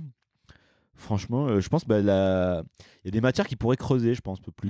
Même la musique, tout ça, pas juste faire la flûte. Oui. Bon, je crois que c'est plus trop comme ça. Ah oui, alors peut-être, mais à l'époque. Un de mes colocs est prof de musique et il fait pas de flûte. Mais les arts, en tout cas, même l'art plastique, tout ça, je pense que c'est des trucs que développer un peu plus l'aspect créatif. le pousser un peu plus, pas juste comme un truc un peu récréatif, vraiment comme ça. Investir un peu plus là-dedans. Déjà plus petit et parce que je trouve que voilà, on leur donne pas assez. Je sais que dans des pays du Nord, ils vont avoir peut-être moins d'heures de cours, mais l'après-midi, ça va être dédié plus à des activités, que ce soit sportives, musicales ou théâtre, enfin tu vois. Alors j'ai souvent eu ce modèle comme exemple et apparemment c'est pas si bien que ça. C'est pour les gamins riches quoi. Ah oui, ok. Ah oui, donc c'est pas ça fait. Moi je croyais que c'était vraiment le système scolaire qui était foutu de cette façon-là. Non, le système scolaire est foutu de manière à ce que tu aies du temps libre. Oui, là, mais par contre, ça fait partie, il faut les payer les cours. C'est ça, c'est que les cours de musique ou de sport ou de ce genre de choses, c'est des trucs qui ne sont pas payés par après bon du coup en France du coup on n'est pas des fois si mal parce qu'ils font aussi avec les moyens qu'ils ont. Alors je sais pas si ça a changé, mais c'est qu'on a quand même droit à. Tu peux avoir des ateliers si tu t'intéresses, mais le problème c'est que si de toi-même t'as pas une démarche, si toi t'intéresses pas de toi-même, on va pas trop t'inciter à essayer de te rendre curieux d'aller vers ça. On va plutôt te dire non, la réussite, il faut que tu fasses telle filière pour parce qu'après il faut que tu sois il faut que tu gagnes ta vie, il faut que tu sois un rouage du truc et puis c'est fini quoi. Ouais, carrément. Tu vois. Qu'est-ce qui te différencie des autres? Rien, je pense pas que je sois si différent que d'autres personnes. Hein. Non, mais sa manière, je sais pas. Alors, je pourrais pas dire, cite-moi tes points forts et mes qualités trop perfectionnistes. Point faible, trop fort. Faible, trop fort, voilà. C'est exactement ça. Non, en vrai, je pense pas avoir de choses en plus que vraiment particulières. Non, je botte en touche. Quel a été le moment le plus gênant de ta vie? Il y en a plusieurs. Je te laisse choisir. Il y a des moments gênants. Après, c'est gênant. Par contre, quand j'y pense, c'est plus des trucs liés à l'enfance quand même. J'ai eu des moments gênants en tant qu'adulte. Enfin, j'en ai moins. Je n'ai pas eu, je pense.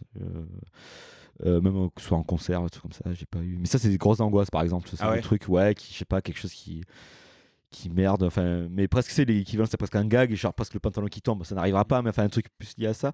Mais du coup, c'est ça qui m'est arrivé quand j'étais gamin. Je faisais du ski et j'avais une combinaison et il y avait un énorme tas de boue et un peu de bouse dans un coin de la piste et ma mère me dit genre faut pas que tu passes par là. Et évidemment qu'est-ce que je fais, je me ramasse, je tombe dans ce truc là, elle pète un plomb devant tout le monde, elle commence à me nettoyer mais en même temps elle me balance plus ou moins des boules de neige sur la jambe et voilà, donc ça je me rappelle juste d'avoir été, c'était un peu gênant. Et une autre phase, mais alors du coup là je vais dire alors je me suis pas fait griller, mais pour moi c'était quand même ça aurait pu être un moment très très gênant et ça allait, bon du coup je voulais quand même le raconter. J'ai fait de la natation et par une autre compétition, donc je vais aux toilettes parce que j'ai toujours resté avant de nager, donc je vais aux toilettes. Sauf que du coup les toilettes sont un peu humides, il y a de l'eau un peu partout et au moment de prendre le rouleau de papier toilette, il tombe par terre et il roule.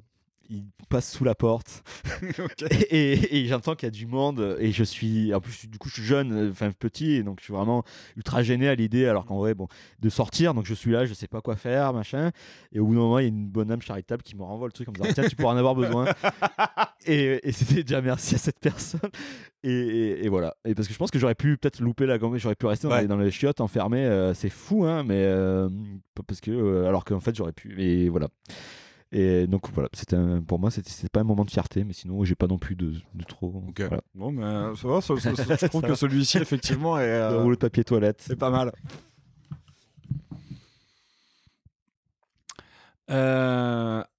As-tu déjà eu l'impression qu'on s'intéressait à toi pour de mauvaises raisons? Ah écoute, non, parce que comme je me vends pas du tout, je pense que ça m'a permis un peu de me protéger de ce genre de choses. Donc je pense que les gens justement. J'ai tellement tendance à me déprécier que du coup au final je ferme tout, enfin je donne pas envie aux gens de se dire ah non mais en fait on peut rien en tirer, c'est pas quelqu'un sur qui miser, ça sert à rien, donc donc tu vois, donc c'est presque au final je pense des fois j'en ai pas souffert, mais ça peut être un peu frustrant de se dire tu vois des gens qui réussissent et toi t'as l'impression d'être un peu sur le bas-côté, de se dire mais moi aussi je pourrais, mais en fait au final je me dis est-ce que j'ai vraiment envie d'être entouré de gens comme ça. Mais après des fois je sais que faut être un peu plus fort socialement parce que malheureusement, plus dans ces milieux, je risque d'atteindre un plafond de verre sur certaines choses et alors sans être un énorme connard qui se la raconte, mais je pense qu'il faut des fois un peu se vendre aussi un petit peu. Il faut savoir un petit peu le faire. Mais par contre, non, je pense pas que les gens de mon entourage, enfin non, j'ai jamais vu même en soirée ou quoi des gens qui vont venir me gratter l'amitié parce que je suis machin. Non, en général ils savent pas et puis voilà. Et on ne grattait pas l'amitié parce que tu étais guitariste dans Providence. Voilà, mais même, voilà, c'est ça. Non, non, parce que justement dans Providence, j'étais celui avec un t-shirt Robotic Empire, un truc de black metal, et donc du coup ils sont là, mais c'est qui ce mec? Il est pas du tout en mes shorts tout musclé, donc ça marche pas. Quelle est la fois où tu as eu le plus de chance dans ta vie?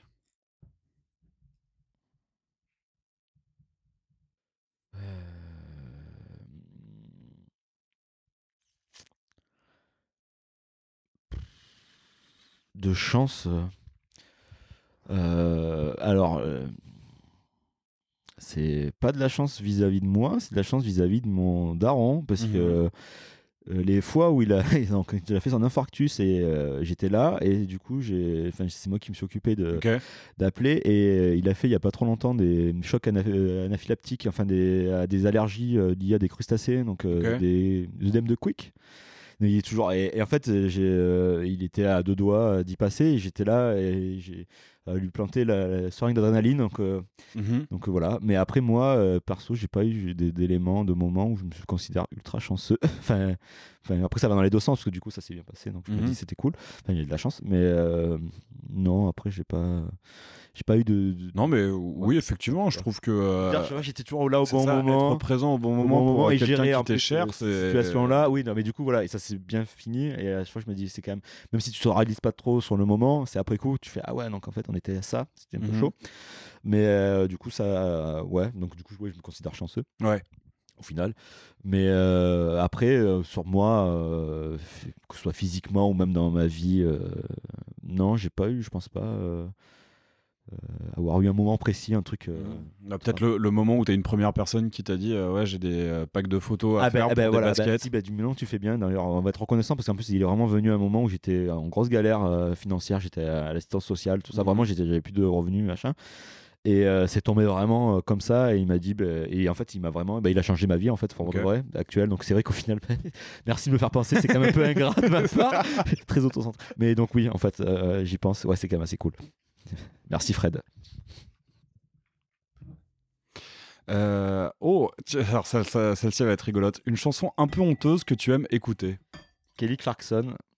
C'est dit direct. C'est sorti à une vitesse. Direct. Va falloir contextualiser du coup. Hein. Cette chanson, je sais pas, c'est Since You've Been Gone. Alors j'ai un accent de merde, mais c'est pop rock variétoche quoi.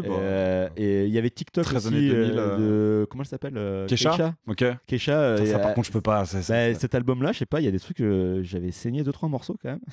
Mais ouais, Kelly Clarkson, je sais pas pourquoi, je trouve que c'est dans la manière dont il est composé. Il y a les accords et je sais pas, ça me parle et vraiment, donc je le dis à chaque fois, ça hante, c'est un peu mon petit péché mignon, et je trouve que c'est vraiment bien foutu, c'est de la variétoche bien faite à l'américaine, et donc voilà. Mais après j'ai découvert, je sais pas quand c'est sorti, c'était 2005, je le dis, j'ai mon petit iPod et j'écoutais ça en rentrant, donc voilà, Kelly Clarkson. Très bien. En rentrant des répètes de Providence. Exactement. Tu vois, c'est ça, toujours le grand écart. J'avais besoin un peu.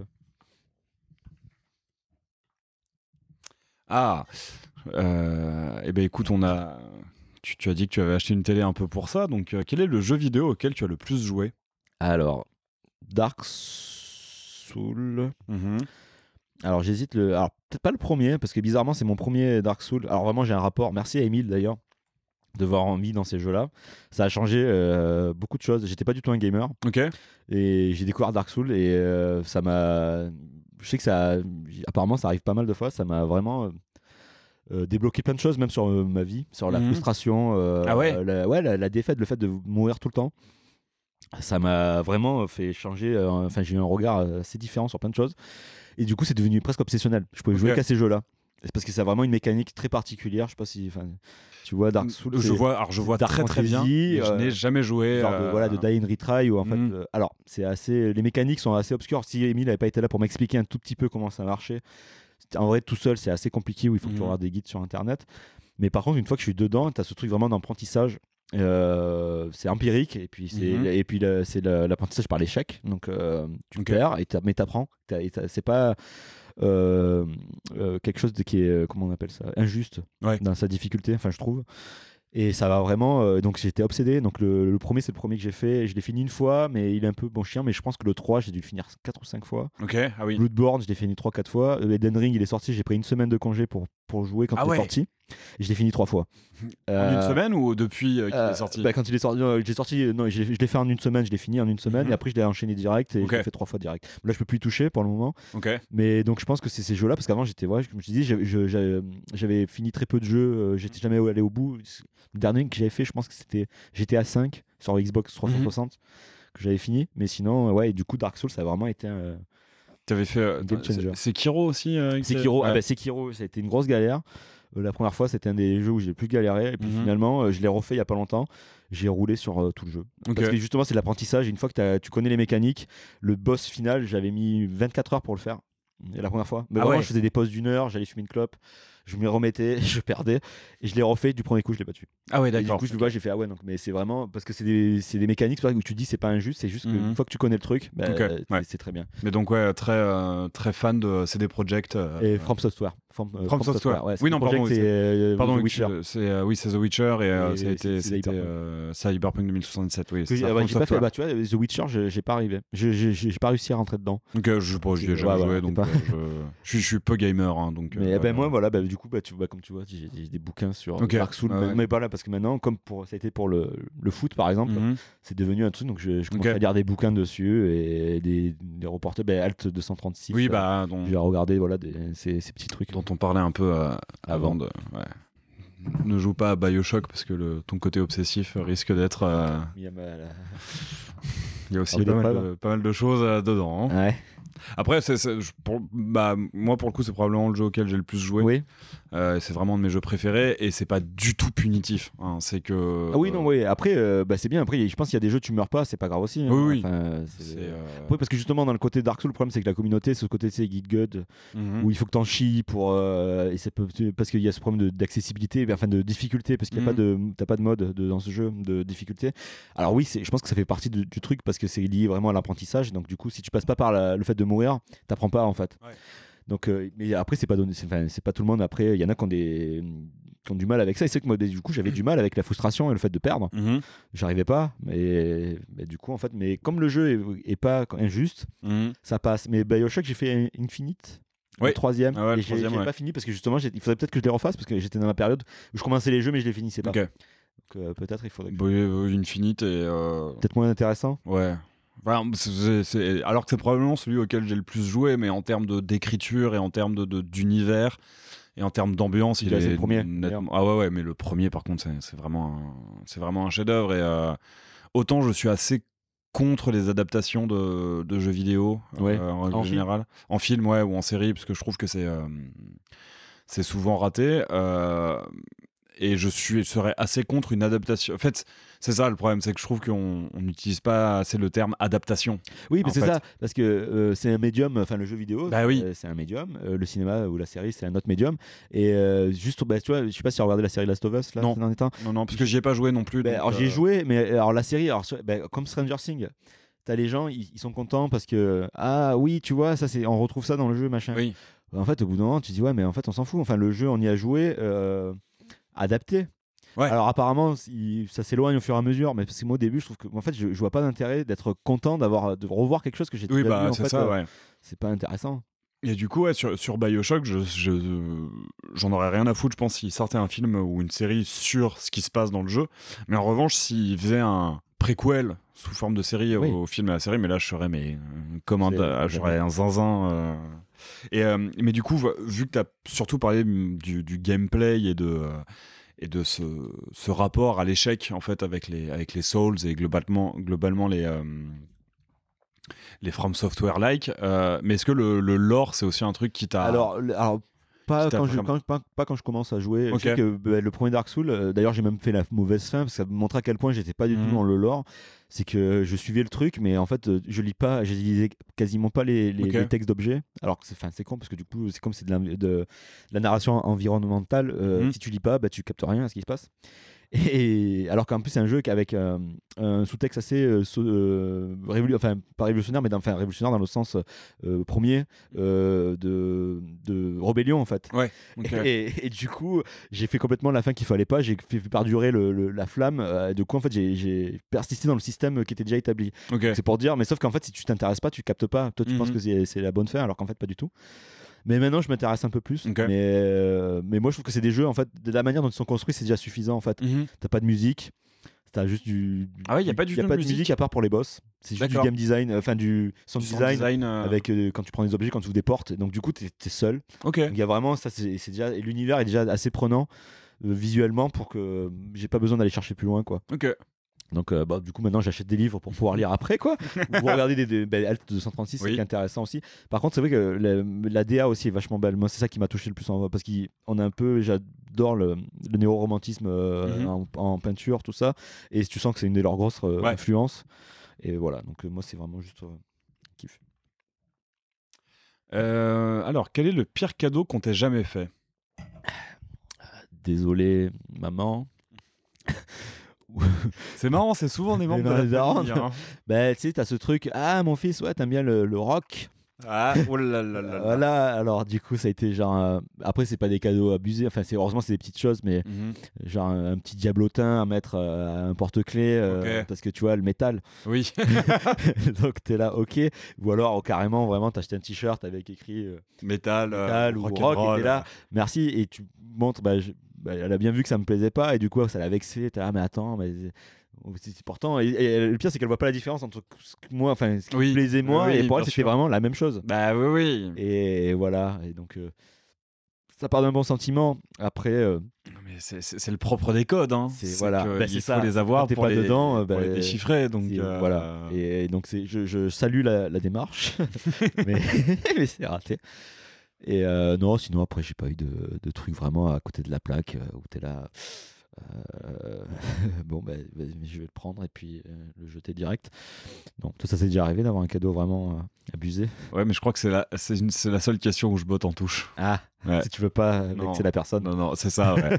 Okay. Non, c'est pas ça. C'est que la personne, la personne est au courant et que ça a été un moment un peu difficile pour nous deux à gérer parce que c'était assez dur à vivre comme cadeau. Donc voilà. Je donne pas plus de contexte. Et alors, elle n'a pas encore rejoint la boîte. Je dois rajouter des questions bientôt. Mais à contrario, est-ce qu'il y a un cadeau où tu considères que c'est le pire que tu aies fait? Que j'ai offert? J'ai fait des cadeaux un peu clichés quand j'étais ado, enfin au lycée, à ma copine. Genre un t-shirt métal à des potes qui écoutaient du métal. Ouais, c'est ça. Après, en vrai, je suis très mauvais. Moi, je fais beaucoup de cadeaux participatifs. C'est pas que je m'en fous des gens, mais c'est que je suis un peu une feignasse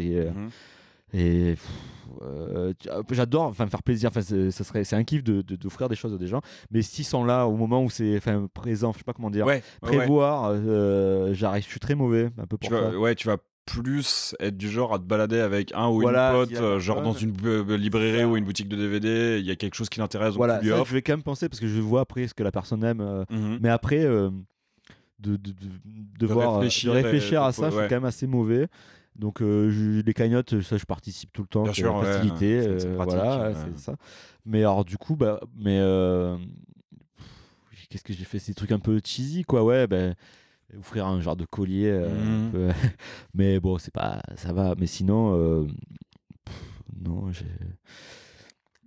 eu pas trop de trucs abusés. Enfin, je pense pas. Après, en tout cas, on me l'a jamais dit. Peut-être que, mais non, sur ça, non. Moi, j'ai pas trop de casseroles, je pense. Et alors, c'est déjà la dernière que je tire.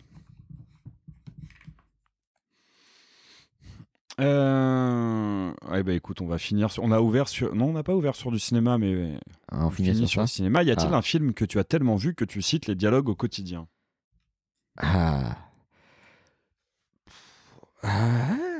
Il y en a plusieurs, je pense. Série ici, La Cité de la Peur. C'est ce que j'allais dire. Le Père Noël est le grand détournement. Ah oui. Non, alors, je suis peut-être plus vieux, mais avec mes parents, on regardait beaucoup La Pièce et le film. La pièce du Père Noël est une ordure. Ok, La Pièce. La Pièce. Ouais. Et on l'avait en VHS. Beaucoup plus glauque que le. Ouais, oui, à la fin, tout le monde meurt. Hein. Oui, c'est ça. Ouais. Ouais. Bon, après, dans le film, il tue juste quelqu'un, il le découpe et il le balance au zoo. Au Lion. Mais mais après, que je pourrais vraiment citer La Cité de la Peur, évidemment. Mmh. C'est après dans des films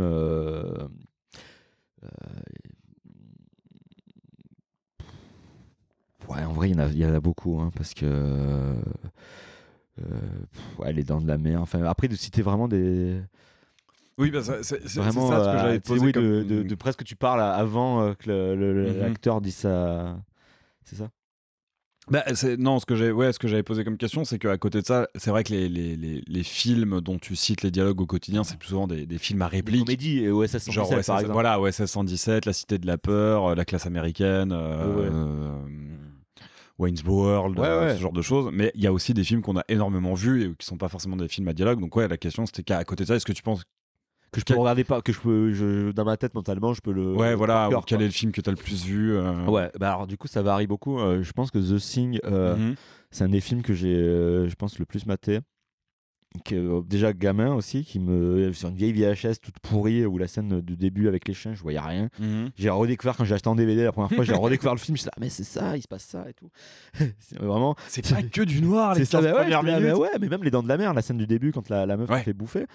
J'avais pareil en VHS et le film était comme on l'avait enregistré à la télé et c'était on avait sûrement enregistré sur un autre film, donc c'était tout pourri et en fait j'ai revu que c'était une nuit américaine en fait en voyant le film. Je crois que c'est même pas une vraie nuit et c'est très très très clair et j'étais putain en fait on voit ça et en fait il y a beaucoup de détails que j'avais pas vu, mais je pense que du coup c'est vraiment des films de genre au final. C'est vraiment, je pense, les films que j'ai kiffé quand j'étais gamin, c'est vraiment les films je pense qui me sont vraiment encore restés.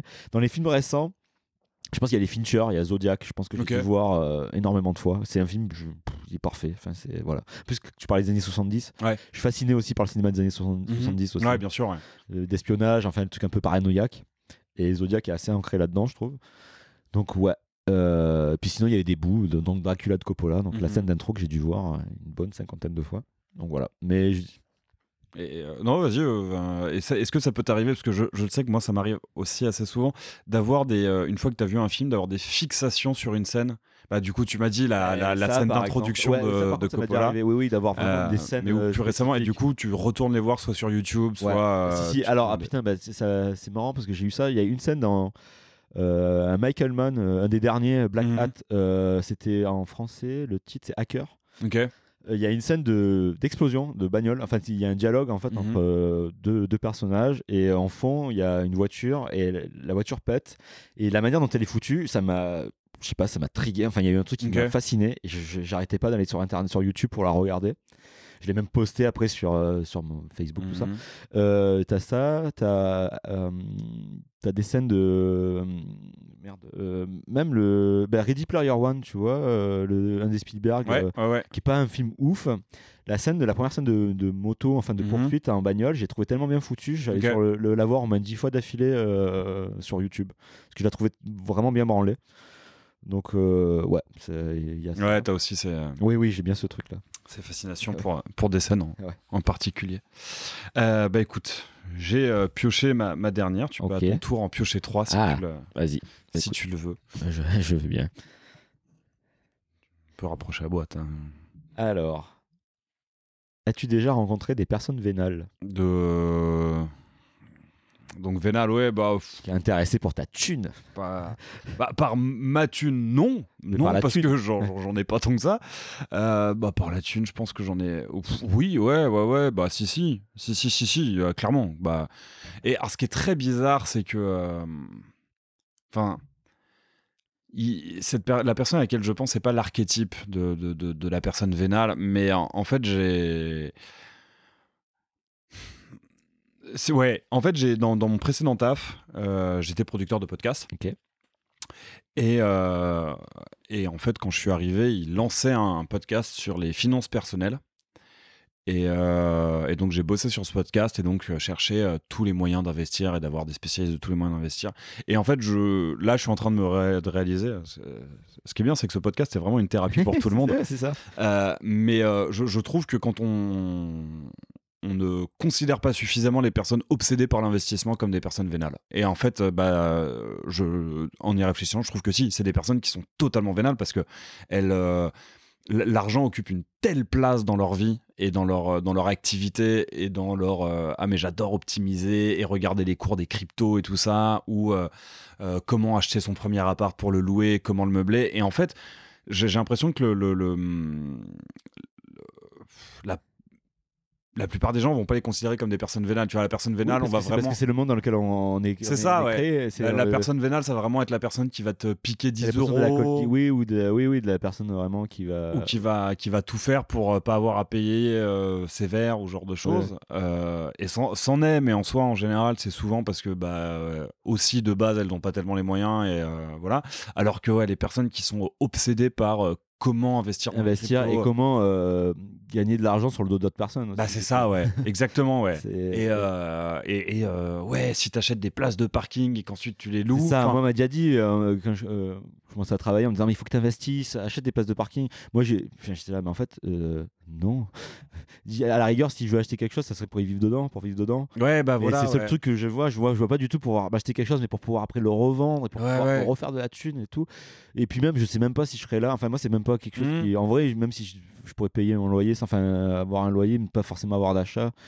C'est pas grave, mais. Ouais. Mais donc je suis en train de réaliser que j'en ai fréquenté plein. J'ai bossé pour une, en fait, et ouais, je trouve que les personnes qui sont obsédées par l'investissement et par où ils placent leur argent et je sais pas jusqu'à quel point j'ai le droit de raconter cette anecdote parce que j'ai toujours fait en sorte que les gens qui savent qui c'est et qu'on ne puisse pas le retrouver. Non.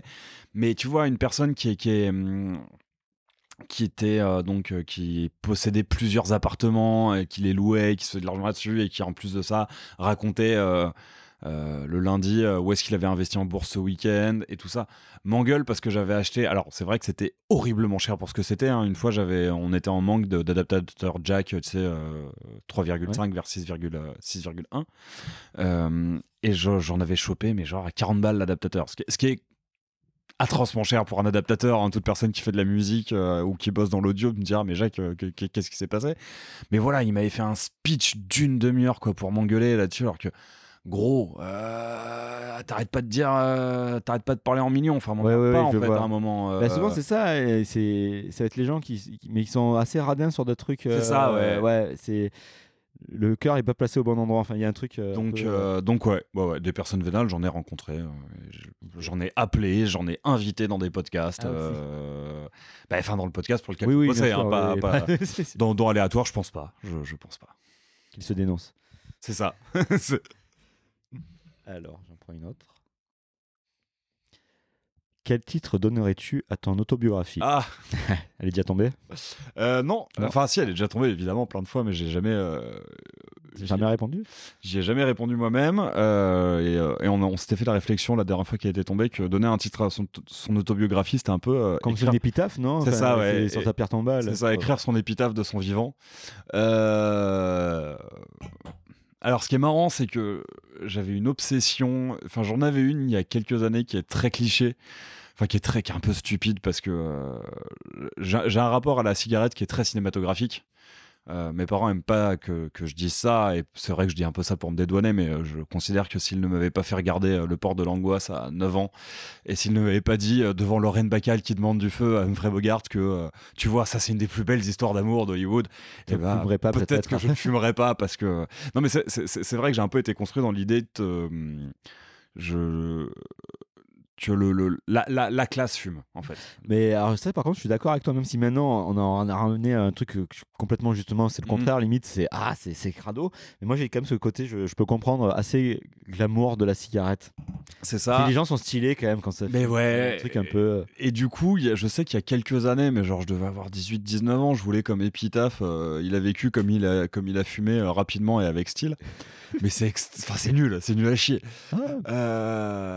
Et mine de rien, Camille Regache a quand même trouvé le meilleur titre d'autobiographie qui est Niquez-vous, Je trouve que vraiment c'est vachement bien. Donc non, je saurais pas trop quoi. Je saurais pas trop quel titre je donnerais à mon autobiographie, si ce n'est ouais, Jacques Bouillet autobiographie. Comme ça, on se fait publier chez Pléiade, un truc dans le genre. Non, mais bah si, vas-y. Allez, un truc, je pense un truc autour de l'omniscience. Je mettrais omniscient dans le titre, genre la quête de. Non, mais plutôt genre la quête de l'omniscience ou ouais, voilà, un truc qui montre que l'omniscience est une. Mais belle merde. Est une ouais, voilà, est une fausse chose à désirer. Donc. Oh, allez, vas-y. La quête de l'omniscience est autre moyen de rater sa vie. Vas-y, c'est bon. J'appelle mon autobiographie La quête de l'omniscience et autre moyen de rater sa vie. Parfait. Toi, t'as une idée de comment t'appellerais ton autobiographie? Je sais pas. Bah, tu vois, non. Ça serait un truc lié, je pense, au fait justement d'être un peu trop. Pas assez affirmé, comment dire. Du coup, attends. J'essaie de trouver une phrase un peu élégante par rapport à ça. Pas assez de...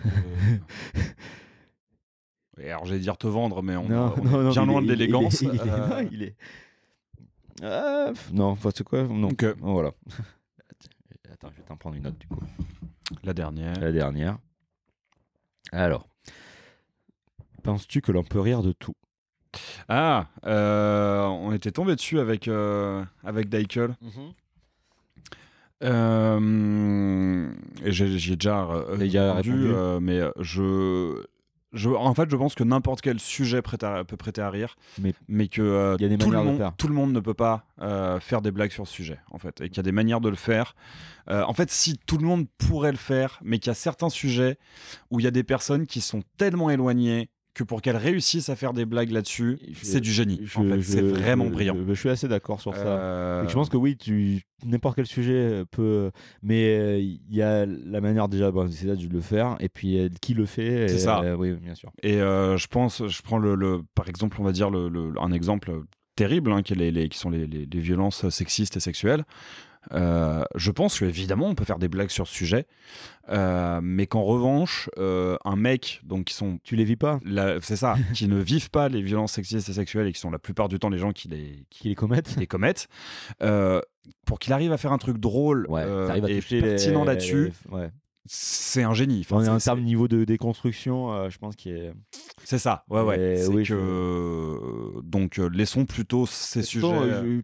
J'avoue, parler de... En général, vaut mieux, je pense, parler de ce que tu connais. Aussi. C'est le meilleur moyen d'être cool, de parler de... Tu peux parler de toi ou de machin, mais en vrai, je vois pas trop l'intérêt de parler de sujets, que ce soit même d'un problème que je suis pas concerné pour les problèmes raciaux ou de féminisme, enfin de femmes. Donc, je préfère laisser à ceux qui le vivent vraiment, ça, et donc je pense qu'elles sont plus pertinentes. Donc ouais, on peut rire de n'importe quel sujet. Par contre voilà, ça par contre c'est que n'importe quel sujet peut prêter à rire, les plus affreux. Mais c'est ça, et enfin oui, même les plus affreux, et personnellement c'est souvent là où je rigole le plus, mieux, bien sûr. Mais voilà, ça dépend vraiment de la personne, et je pense que un exemple, et c'est marrant, j'ai l'impression que c'est plus facile à...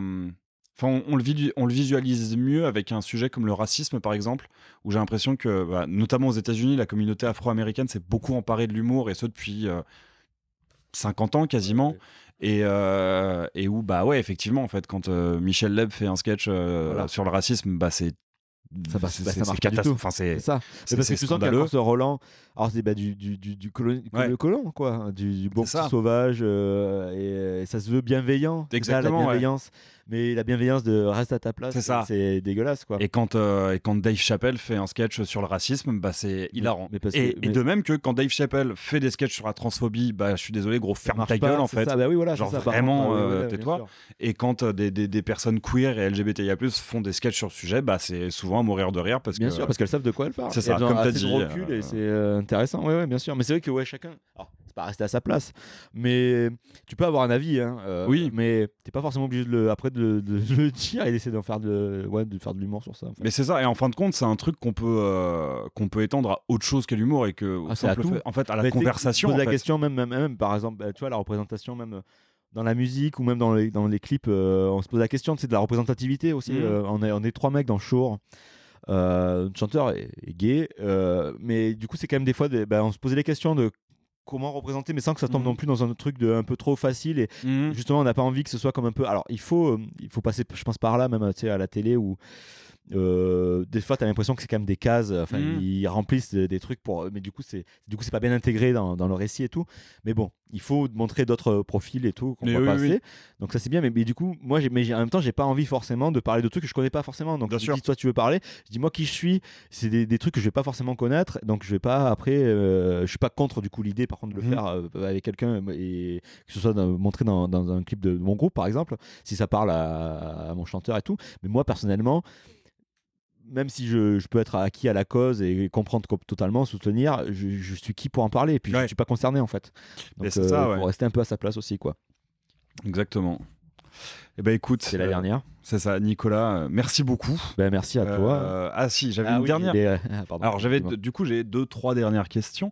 La première que je voulais te poser en introduction, mais que j'ai pas faite. Tu reviens souvent par le pseudo de Dexter. Oui, pourquoi? C'est un lien avec The Offspring ou c'est un lien avec le laboratoire? C'est un lien avec The Offspring. Okay. C'est quand j'étais ado, j'avais des pics blonds sur la tête quand j'avais 15 ans et un pote m'a dit ah putain tu me fais penser au chanteur Dexter Holland. Okay. Et c'est resté. Donc j'imagine j'en ai 39 maintenant et j'étais à Marseille et ça c'est resté. C'est resté Dexter. Non, ça n'a rien à voir avec le tueur en série ni le dessin animé.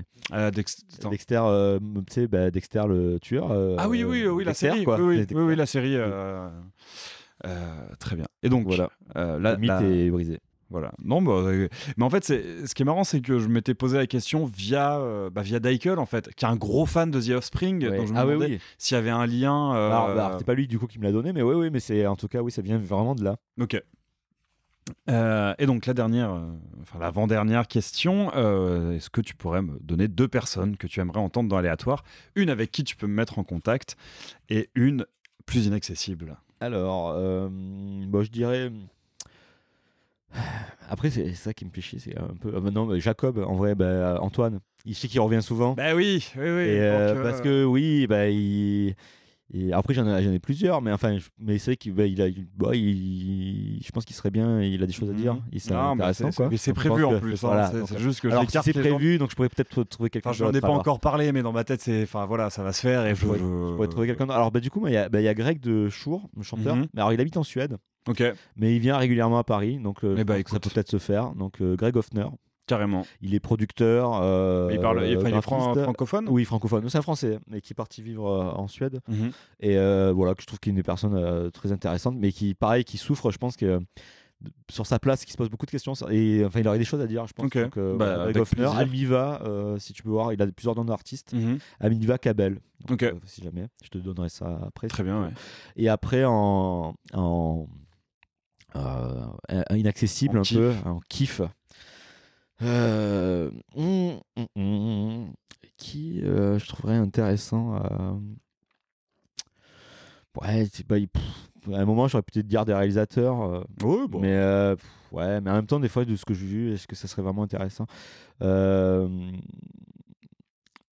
Alors, moi je veux bien rencontrer Michael Mann pour lui demander ça fait quoi d'être un mauvais réalisateur. Ah, tu peux pas dire ça, c'est un de mes réalisateurs fétiches. C'est vrai, t'aimes pas du tout Michael Mann? Alors j'aurais pas vu beaucoup, mais j'ai vu mais par exemple Hit, j'ai trouvé ça irregardable. Ah là là, oh merde. Alors là, du coup pour le coup là on va pas être content, c'est mon Hit Follows à moi. Non, mais, alors pas Hit forcément, mais je trouve que c'est un des réalisateurs qui arrive à lier. Maintenant, pour moi, c'est presque devenu un plasticien. Il est plus dans l'expérimentation. Le récit, c'est un prétexte à faire des trucs.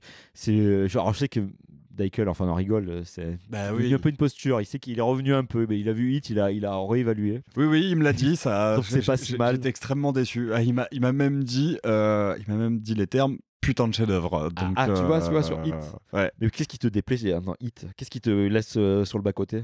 Je trouve ça très inutilement long, pour le coup. Et tu vois, après, je pense que c'est peut-être aussi parce que je l'ai découvert assez tard et que je l'ai découvert en connaissant toute la mystique du film. Enfin, c'est ça. Oui, je pense toute la hype, toute la mystique du film. Et en plus de ça, je connaissais Hit en connaissant déjà Sosie de Robert De Niro dans Hit. Ah bah oui, forcément, tu t'es fait... Oui, c'est... Et par exemple, tout le monde me disait que la scène de braquage était phénoménale. Elle a posé des bases sur le côté réaliste, quand même. Ouais, et par exemple, je pense que c'est une scène qui lui doit beaucoup, mais je préfère la scène de braquage d'introduction de The Dark Knight. Mais qui est vachement influencé de Michael Mann. Hein, mais oui, en plus. Parce que Dark Knight, c'est le film qui est le plus proche de Michael Mann. Qui est très probablement très influencé. Mais en vrai, je me demande si c'est pas le seul Michael Mann que j'ai vu. Collateral, c'est lui. Collateral, c'est pas son meilleur. Alors moi, si je peux te conseiller, il y a Manhunter. Ok. Qui est une adaptation de Dragon Rouge. Donc, il y a eu Le Silence des Agneaux. Mm-hmm.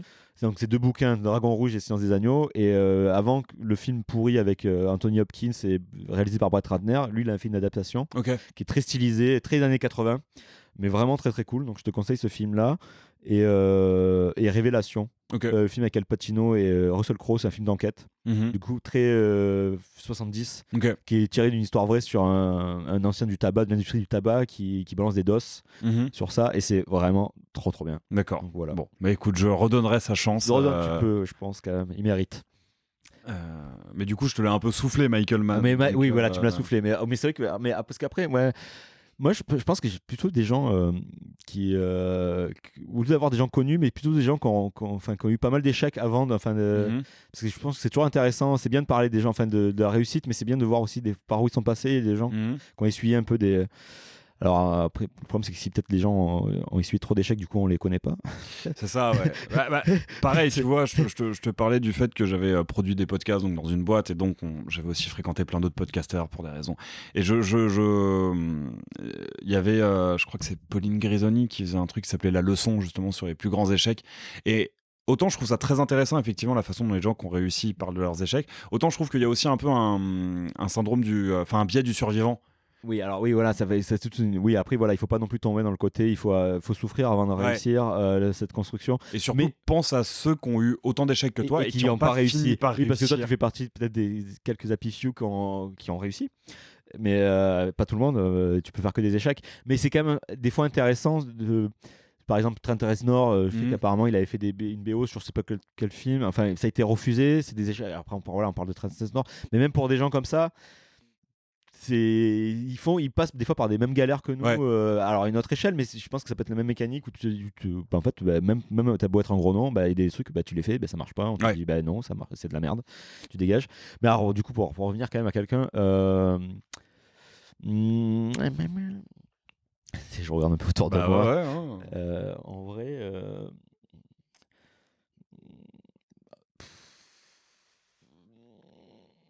je dirais. Il est plus là, mais il est mort. On peut dire quelqu'un de mort aussi ou non? Allez, vas-y. Allez. Non, Selby Junior qui a écrit Retour à Brooklyn, Requiem for a Dream, le bouquin, c'est un écrivain, qui est un peu assez sordide. C'est très. Même si tu as vu le film, qui était non, t'as pas vu le film Requiem for a Dream, qui est une adaptation assez fidèle au film où c'est quand même ça parle beaucoup de gens qui sont en galère de drogue. Et qui a vécu un peu. Non, je change complètement en fait. Cadic, Philippe Cadic. D'accord. Ah ouais. Voilà, Philippe Cadic. Là, ça revient parce que pour le coup, c'est quelqu'un. Je pense que même pour moi, ces bouquins, c'est presque de la philosophie. Bien sûr. Voilà, il y a des trucs assez, même sur la réalité, qui sont assez vertigineux. Bon, il est plus là, mais en vrai, je pense que ça aurait été intéressant. Ouais, Cadic, je dirais. Voilà. Écoute, merci beaucoup encore une fois, merci à toi, Nicolas, pour ce temps, ces réponses, pour m'accueillir chez toi, pour cette bouteille de vin aussi qui était très bonne. Et ça va, cool. Où est-ce qu'on te retrouve et on retrouve les groupes dans lesquels tu joues? Alors, on peut retrouver alors mon travail perso, on va dire, sur les photos, parce que c'est que je poste, comme je te disais, très peu de photos commissionnées, parce que c'est pas vraiment ce que je préfère. Donc, mais sur mon Instagram, Nicolas _DiVincenzo, DIVINCENZO. Sinon, pour les groupes, Shure sur Bandcamp, Spotify, SURE, voilà, Shure. Et Pentislow sur Spotify aussi, même si c'est pas mon groupe où je compose pas, mais c'est quand même pour moi, je fais partie du truc et j'invite tout le monde à écouter ce groupe là. Oui, j'invite également. Et quant à vous, chers auditeurs et auditrices d'Aléatoire, vous pouvez toujours retrouver Aléatoire sur Instagram, et je vous invite, si cet épisode vous a plu, j'ai décidé de passer le cap des 1 an en me mettant enfin à dire ça à mes invités, à repartager cet épisode et à mettre des pouces en l'air ou des étoiles s'il vous a plu. Et je vous dis au prochain épisode. Merci d'avoir écouté Aléatoire. J'espère que cet épisode vous aura au choix ému, fait rire, appris des choses ou les 3 en même temps. Si vous voulez soutenir le podcast, vous pouvez en parler autour de vous, le partager sur vos réseaux ou encore lui donner 5 étoiles sur la plateforme d'écoute de votre choix. À très vite pour une nouvelle rencontre et laissez-vous surprendre.